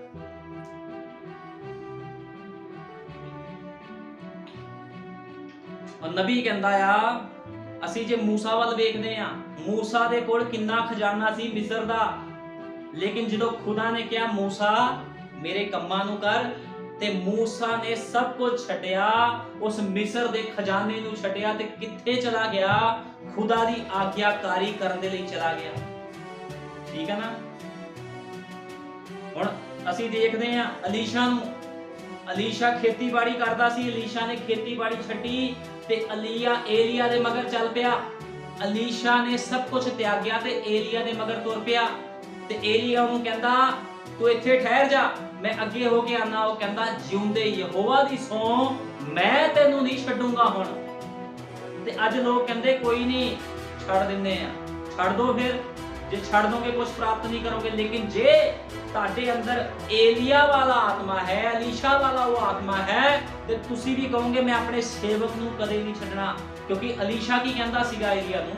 ਏਲੀਆ ਕਹਿੰਦਾ ਸੀ ਤੂੰ ਇੱਥੇ ਰਹਿ, ਮੈਂ ਅੱਗੇ ਹੋ ਕੇ ਆਣਾ। ਉਹ ਕਹਿੰਦਾ ਜਿਉਂਦੇ ਯਹੋਵਾ ਦੀ ਸੌਂ ਮੈਂ ਤੈਨੂੰ ਨਹੀਂ ਛੱਡੂੰਗਾ, ਕਿਉਂਕਿ ਉਹਨੂੰ ਪਤਾ ਸੀ ਮੇਰੇ ਸੇਵਕ ਦੇ ਅੰਦਰ ਖੁਦਾ ਰਹਿੰਦਾ, ਇਹਦੇ ਅੰਦਰ ਵਚਨ ਰਹਿੰਦਾ ਹੈ। ਤੇ ਕੀ ਹੋਇਆ ਜਦੋਂ ਅਲੀਸ਼ਾ ਨੇ ਏਲੀਆ ਨੂੰ ਨਹੀਂ ਛੱਡਿਆ ਤੇ ਦੋਹਰਾ ਮਸਾ ਅਲੀਸ਼ਾ ਦੇ ਉੱਪਰ ਆਇਆ ਏਲੀਆ ਦਾ, ਦੋਹਰੇ ਮਸੇ ਨੂੰ ਉਹਨੇ ਪ੍ਰਾਪਤ ਕੀਤਾ। ਹੁਣ ਜੱਕੀ ਨੂੰ ਵੇਖੋ, ਜੱਕੀ ਨੂੰ ਜਦੋਂ ਅਸਲੀ ਖਜ਼ਾਨਾ ਮਿਲ ਗਿਆ, ਜਦੋਂ ਯੀਸ਼ੂ ਮਸੀਹ ਉਹਦੇ ਘਰ ਦੇ ਵਿੱਚ ਆਇਆ ਤੇ ਜੱਕੀ ਨੇ ਆਪਣਾ ਸਭ ਕੁਝ ਤਿਆਗ ਦਿੱਤਾ ਜੋ ਜ਼ਮਾਨੇ ਤੋਂ ਉਹਨੇ ਪ੍ਰਾਪਤ ਕੀਤਾ ਸੀ। ਇਹ ਵੀ ਤਾਂ ਲੋਕ ਸੀਗੇ। ਅੱਜ ਲੋਕਾਂ ਕੋਲ ਇੰਨਾ ਪੈਸਾ ਵੀ ਨਹੀਂ ਹੈ ਵੀ ਲੋਕੀ ਕਹਿਣ ਵੀ ਅਸੀਂ ਛੱਡ ਨਹੀਂ ਸਕਦੇ, ਹੈ? ਉਹਨਾਂ ਲੋਕਾਂ ਕੋਲ ਤੇ ਕਰੋੜਾ ਕਰੋੜਾ ਰੁਪਏ ਸੀਗੇ, ਅਰਬਾਂ ਰੁਪਏ ਸੀ, ਉਹਨਾਂ ਨੇ ਉਹ ਛੱਡਤੇ। ਤੇ ਅੱਜ ਲੋਕ ਕਹਿੰਦੇ ਅਸੀਂ ਨਹੀਂ ਕਰ ਸਕਦੇ ਖੁਦਾ ਦਾ ਕੰਮ, ਅਸੀਂ ਥੋੜੀ ਚਰਚੇ ਵਿੱਚ ਇਕੱਲੇ ਬੈਠੇ ਹਾਂ ਖੁਦਾ ਦਾ ਕੰਮ ਕਰਨ ਨੂੰ, ਹੋਰ ਵੀ ਆਊਗਾ ਕਰੂਗਾ। ਤੇ ਖੁਦਾ ਕਹਿੰਦਾ ਛੋਟਾ ਝੁੰਡ ਹੈ ਜਿਸ ਨੂੰ ਮੈਂ ਲੈਣ ਆ ਰਿਹਾ। ਇਹ ਬਹੁਤ ਸਾਰੀਆਂ ਭੀੜਾਂ ਵਾਲੀ ਜਗ੍ਹਾ ਨਹੀਂ ਹੈ ਵੀ ਇੱਥੇ ਬੜੀਆਂ ਭੀੜਾਂ ਆਣ ਤੇ ਖੁਦਾ ਦੇ ਕੰਮ ਉਹਨਾਂ ਨੇ ਕਰਨੇ। ਜੇ ਅਸੀਂ ਚਾਰ ਆ ਤੇ ਅਸੀਂ ਚਾਰਾਂ ਨੇ ਹੀ ਖੁਦਾ ਦੇ ਕੰਮ ਕਰਨੇ, ਇਸ ਗੱਲ ਨੂੰ ਯਾਦ ਰੱਖਣਾ ਹਮੇਸ਼ਾ। ਠੀਕ ਹੈ ਨਾ? ਨਬੀ ਨੇ ਕਿਹਾ ਤੁਹਾਨੂੰ ਜ਼ਰੂਰ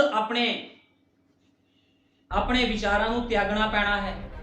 ਹੁਣ ਜੱਕੀ ਦੇ ਅੰਦਰ ਕੋਈ ਵਿਚਾਰ ਨਹੀਂ ਆਇਆ, ਜੱਕੀ ਦੇ ਅੰਦਰ ਇੱਕੋ ਹੀ ਵਿਚਾਰ ਆਇਆ ਸੀ ਵੀ ਮੈਨੂੰ ਭਾਰੇ ਮੁੱਲ ਦਾ ਮੋਤੀ ਮਿਲ ਗਿਆ, ਮੈਨੂੰ ਹੋਰ ਕੀ ਚਾਹੀਦਾ? ਹੁਣ ਮੈਨੂੰ ਖੁਦਾ ਦਾ ਸੱਚਾ ਸੰਦੇਸ਼ ਮਿਲ ਗਿਆ। ਜੱਕੀ ਕਹਿੰਦਾ ਮੈਨੂੰ ਹੁਣ ਕੀ ਚਾਹੀਦਾ ਆ? ਇਸ ਕਰਕੇ ਜੱਕੀ ਨੇ ਆਪਣਾ ਸਭ ਕੁਝ ਤਿਆਗ ਦਿੱਤਾ। ਤੇ ਸਾਡੇ ਯੁੱਗ ਦਾ ਨਬੀ ਕਹਿੰਦਾ ਤੁਹਾਨੂੰ ਆਪਣੇ ਵਿਚਾਰਾਂ ਨੂੰ ਤਿਆਗਣਾ ਪੈਣਾ ਹੈ, ਤੁਹਾਨੂੰ ਉਸ ਦੇ ਵਚਨ ਨਾਲ ਸਹਿਮਤ ਹੋ ਕੇ ਚੱਲਣਾ ਪੈਣਾ ਹੈ।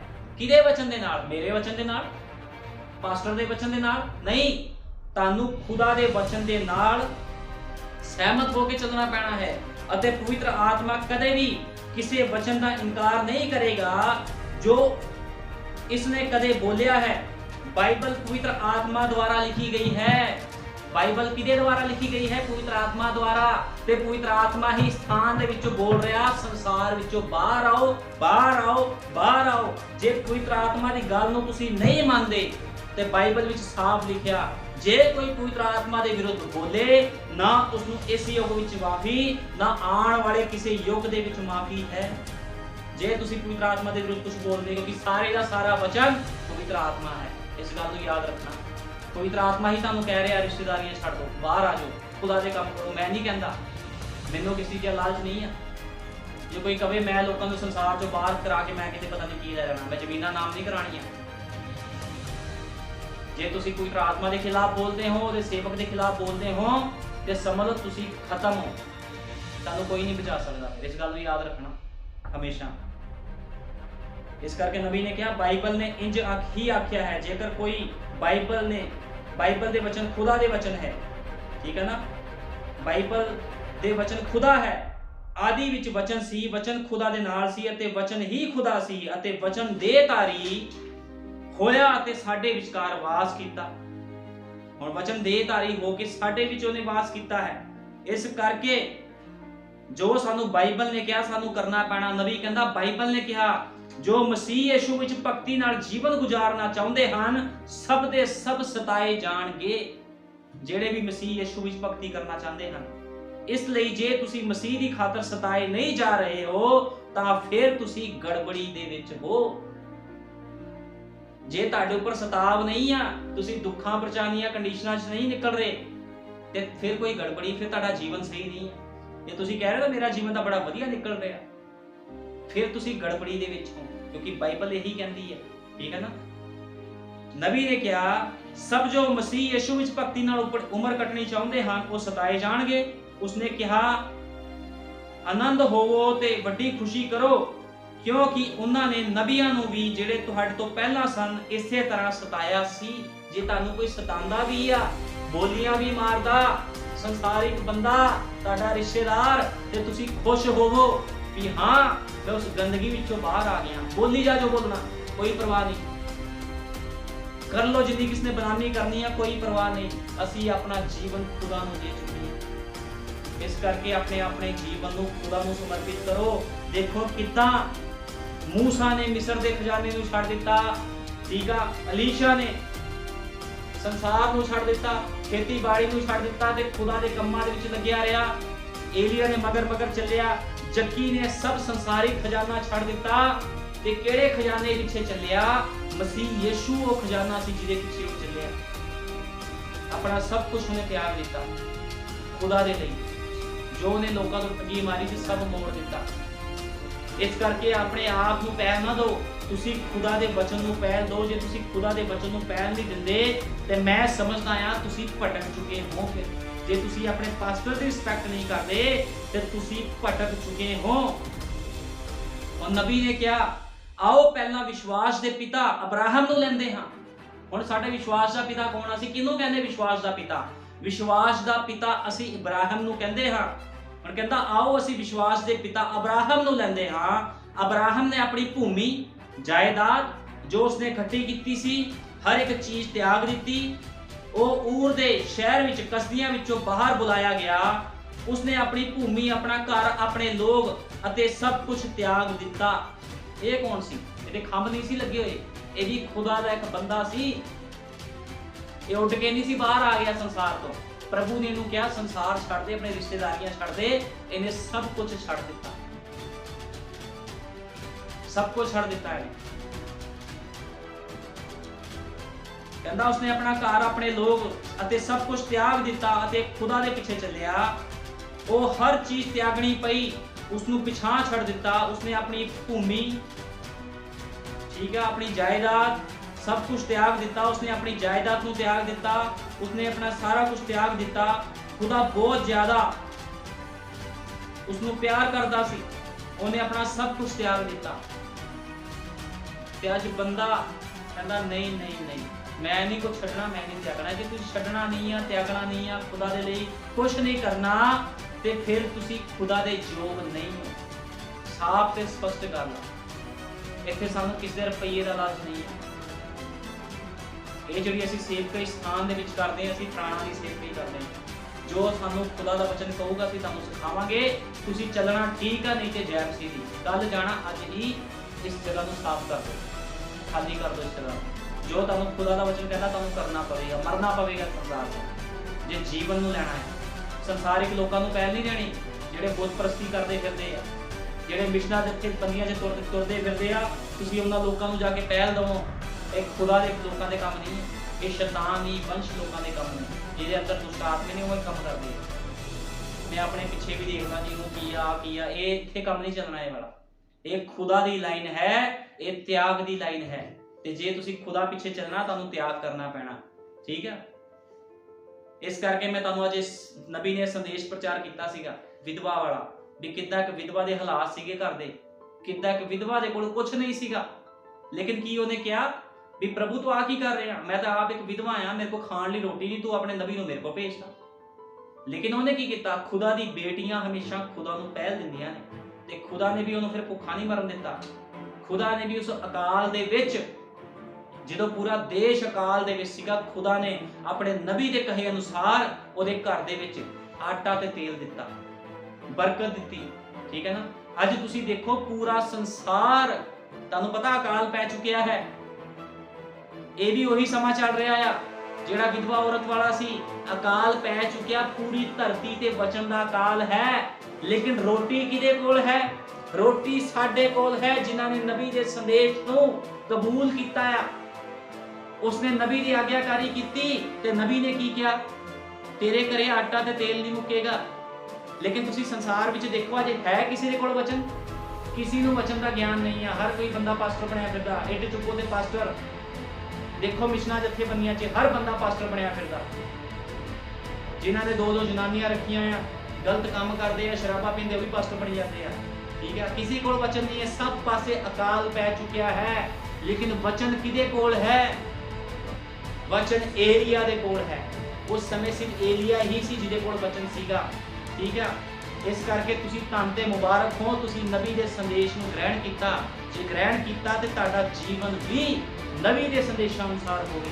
ਦੇਖੋ ਉਸ ਵਿਧਵਾ ਔਰਤ ਵੱਲ, ਕਿੱਦਾਂ ਉਸਨੇ ਆਪਣਾ ਸਭ ਕੁਝ ਦਾਅ ਤੇ ਲਗਾ ਦਿੱਤਾ। ਉਹਦੇ ਕੋਲ ਕੀ ਸੀਗਾ? ਥੋੜਾ ਜਿਹਾ ਆਟਾ ਤੇ ਕੁੱਜੀ ਵਿੱਚ ਥੋੜਾ ਜਿਹਾ ਤੇਲ। ਤੇ ਨਬੀ ਕਹਿੰਦਾ ਮੈਨੂੰ ਰੋਟੀ ਖਵਾ ਪਹਿਲਾਂ। ਉਹਨੇ ਖੁਦਾ ਨੂੰ ਪਹਿਲ ਦਿੱਤੀ। ਇਸ ਕਰਕੇ ਖੁਦਾ ਦੇ ਲੋਕ ਹਮੇਸ਼ਾ ਖੁਦਾ ਨੂੰ ਪਹਿਲ ਦਿੰਦੇ, ਤੇ ਜਿਹੜੇ ਲੋਕ ਖੁਦਾ ਨੂੰ ਪਹਿਲ ਦਿੰਦੇ, ਖੁਦਾ ਵੀ ਉਹਨਾਂ ਨੂੰ ਫਿਰ ਖਾਲੀ ਨਹੀਂ ਛੱਡਦਾ, ਭੁੱਖਾ ਨਹੀਂ ਰਹਿਣ ਦਿੰਦਾ, ਰਜਾ ਕੇ ਰੱਖਦਾ ਆ। ਅੱਜ ਸੰਸਾਰ ਵਿੱਚ ਵਚਨ ਦਾ ਅਕਾਲ ਹੈ, ਲੇਕਿਨ ਦੁਲਹਨ ਰੱਜ ਰੱਜ ਕੇ ਰੋਟੀ ਖਾ ਰਹੀ ਆ। ਕਿਹੜੀ ਰੋਟੀ? ਵਚਨ ਦੀ ਰੋਟੀ। ਕਿਉਂਕਿ ਖੁਦਾ ਦਾ ਵਚਨ ਕਹਿੰਦਾ ਮਨੁੱਖ ਕੇਵਲ ਰੋਟੀ ਦੇ ਨਾਲ ਹੀ ਨਹੀਂ, ਖੁਦਾ ਦੇ ਹਰੇਕ ਉਸ ਵਚਨ ਦੇ ਨਾਲ ਜਿਉਂਦਾ ਰਹੇਗਾ ਜੋ ਖੁਦਾ ਦੇ ਮੁਖ ਦੇ ਵਿੱਚੋਂ ਨਿਕਲਦਾ ਹੈ। ਇਸ ਕਰਕੇ ਆਪਣੇ ਜੀਵਨ ਨੂੰ ਸਮਰਪਿਤ ਕਰ ਦਿਓ। ਸਮਾਂ ਜ਼ਿਆਦਾ ਨਹੀਂ ਹੈ, ਕਿਸੇ ਵੀ ਸਮੇਂ ਕੁਝ ਵੀ ਹੋ ਸਕਦਾ ਹੈ। ਹੋ ਸਕਦਾ ਖੁਦਾ ਸਵੇਰੇ ਹੀ ਆ ਜਾਵੇ, ਹੋ ਸਕਦਾ ਹੈ ਅਸੀਂ ਕੱਲ ਰੈਪਚਰ ਵਿੱਚ ਚਲੇ ਜਾਈਏ, ਲੇਕਿਨ ਖੁਦਾ ਚਾਹੁੰਦਾ ਜਿੱਦ ਤੱਕ ਮੈਂ ਨਹੀਂ ਆਂਦਾ ਤੁਸੀਂ ਮੇਰੇ ਕੰਮਾਂ ਨੂੰ ਕਰੋ, ਖੜੇ ਨਾ ਰਹੋ, ਉਹਦੇ ਕੰਮਾਂ ਨੂੰ ਕਰੋ, ਆਪਣੇ ਜੀਵਨ ਨੂੰ ਸਮਰਪਿਤ ਕਰੋ। ਪ੍ਰਭੂ ਯਿਸੂ ਮਸੀਹ ਤੁਹਾਨੂੰ ਸਾਰਿਆਂ ਨੂੰ ਬਰਕਤ ਦੇਵੇ। ਆਓ ਪ੍ਰਾਰਥਨਾ ਕਰਦੇ ਹਾਂ। ਹਾਲੇਲੂਇਆ, ਧੰਨਵਾਦ ਪਿਆਰੇ ਪ੍ਰਭੂ ਯਿਸੂ ਮਸੀਹ, ਸੱਚਮੁੱਚ ਮੇਰੇ ਮਹਾਨ ਪਿਤਾ, ਤੂੰ ਮਹਾਨ ਖੁਦਾ ਹੈ ਪ੍ਰਭੂ ਯਿਸੂ ਮਸੀਹ। ਜਦੋਂ ਕਿ ਪੂਰਾ ਸੰਸਾਰ ਖੁਦਾਵੰਦ ਅਕਾਲ ਦੇ ਵਿੱਚ ਹੈ ਪ੍ਰਭੂ ਜੀ, ਦੇਸ਼ਾਂ ਵਿਦੇਸ਼ਾਂ ਵਿੱਚ ਅਕਾਲ ਪੈ ਚੁੱਕਿਆ ਹੈ ਖੁਦਾਵੰਦਾ, ਕਿਸੇ ਕੋਲ ਵਚਨ ਨਹੀਂ ਹੈ ਪ੍ਰਭੂ ਜੀ, ਲੇਕਿਨ ਏਲੀਆ ਨਬੀ ਦੇ ਦੁਆਰਾ ਤੂੰ ਖੁਦਾਵੰਦ ਪ੍ਰਭੂ ਜੀ ਉਸ ਵਿਧਵਾ ਦੇ ਕੋਲ ਪ੍ਰਭੂ ਯਿਸੂ ਮਸੀਹ ਆਪਣੇ ਵਚਨ ਨੂੰ ਭੇਜਿਆ ਸੀ ਖੁਦਾਵੰਦਾ, ਤੇ ਤੁਸਨੇ ਉਸ ਔਰਤ ਨੇ ਖੁਦਾਵੰਦਾ, ਵਿਧਵਾ ਔਰਤ ਨੇ ਤੇਰੇ ਨਬੀ ਨੂੰ ਰੋਟੀ ਖਵਾਈ, ਪਹਿਲ ਦਿੱਤੀ, ਤੇ ਪ੍ਰਭੂ ਯਿਸੂ ਮਸੀਹ ਉਸਨੇ ਵੀ ਉਸਨੂੰ ਪ੍ਰਭੂ ਜੀ ਉਸ ਅਕਾਲ ਦੇ ਵਿੱਚ ਪ੍ਰਭੂ ਜੀ ਇਸ ਤਰ੍ਹਾਂ ਨਹੀਂ ਰਹਿਣ ਦਿੱਤਾ ਪ੍ਰਭੂ ਜੀ। ਉਸਨੇ ਉਸਨੂੰ ਕਿਹਾ ਜਦ ਤੱਕ ਪੂਰੇ ਦੇਸ਼ ਵਿੱਚ ਦੁਬਾਰਾ ਬਹਾਲੀ ਨਹੀਂ ਆ ਜਾਂਦੀ, ਤੇਰੇ ਕੋਲ ਆਟਾ ਤੇ ਤੇਲ ਨਹੀਂ ਮੁੱਕੇਗਾ। ਇਸੇ ਤਰ੍ਹਾਂ ਖੁਦਾਵੰਦ ਪ੍ਰਭੂ ਯਿਸੂ ਮਸੀਹ ਜਦੋਂ ਤੱਕ ਪ੍ਰਭੂ ਯਿਸੂ ਮਸੀਹ ਤੂੰ ਨਹੀਂ ਆਂਦਾ ਸੀ, ਇਸੇ ਤਰ੍ਹਾਂ ਤੇਰੀ ਮਹਿਮਾ ਵਡਿਆਈ ਕਰੀ ਜਾਈਏ ਪ੍ਰਭੂ ਜੀ। ਚਾਹੇ ਸਾਰੇ ਸੰਸਾਰ ਵਿੱਚ ਅਕਾਲ ਪਿਆ ਹੈ, ਲੇਕਿਨ ਪ੍ਰਭੂ ਜੀ ਅਸੀਂ ਤੇਰਾ ਧੰਨਵਾਦ ਕਰਦੇ ਹਾਂ, ਸਾਡੇ ਕੋਲ ਖਾਣ ਦੀ ਰੋਟੀ ਹੈ ਪ੍ਰਭੂ ਜੀ। ਉਹ ਰੋਟੀ ਸਾਡੇ ਲਈ ਕੌਣ ਲੈ ਕੇ ਆਇਆ? ਸਾਡੇ ਯੁੱਗ ਦਾ ਨਬੀ ਭਾਈ ਵਿਲੀਅਮ ਬ੍ਰਾਨਮ ਸਾਡੇ ਲਈ ਰੋਟੀ ਲੈ ਕੇ ਆਇਆ। ਪ੍ਰਭੂ ਜੀ ਅਸੀਂ ਤੇਰਾ ਧੰਨਵਾਦ ਕਰਦੇ ਹਾਂ, ਤੂੰ ਸਾਨੂੰ ਉਹ ਰੋਟੀ ਦਿੱਤੀ। ਦਇਆ ਕਰ, ਕਿਰਪਾ ਕਰ ਪ੍ਰਭੂ, ਜਿੱਦ ਤੱਕ ਤੂੰ ਨਹੀਂ ਆਂਦਾ ਅਸੀਂ ਇਸੇ ਤਰ੍ਹਾਂ ਤੇਰੀ ਮਹਿਮਾ ਤੇ ਵਡਿਆਈ ਕਰਦੇ ਜਾਈਏ ਪ੍ਰਭੂ ਜੀ।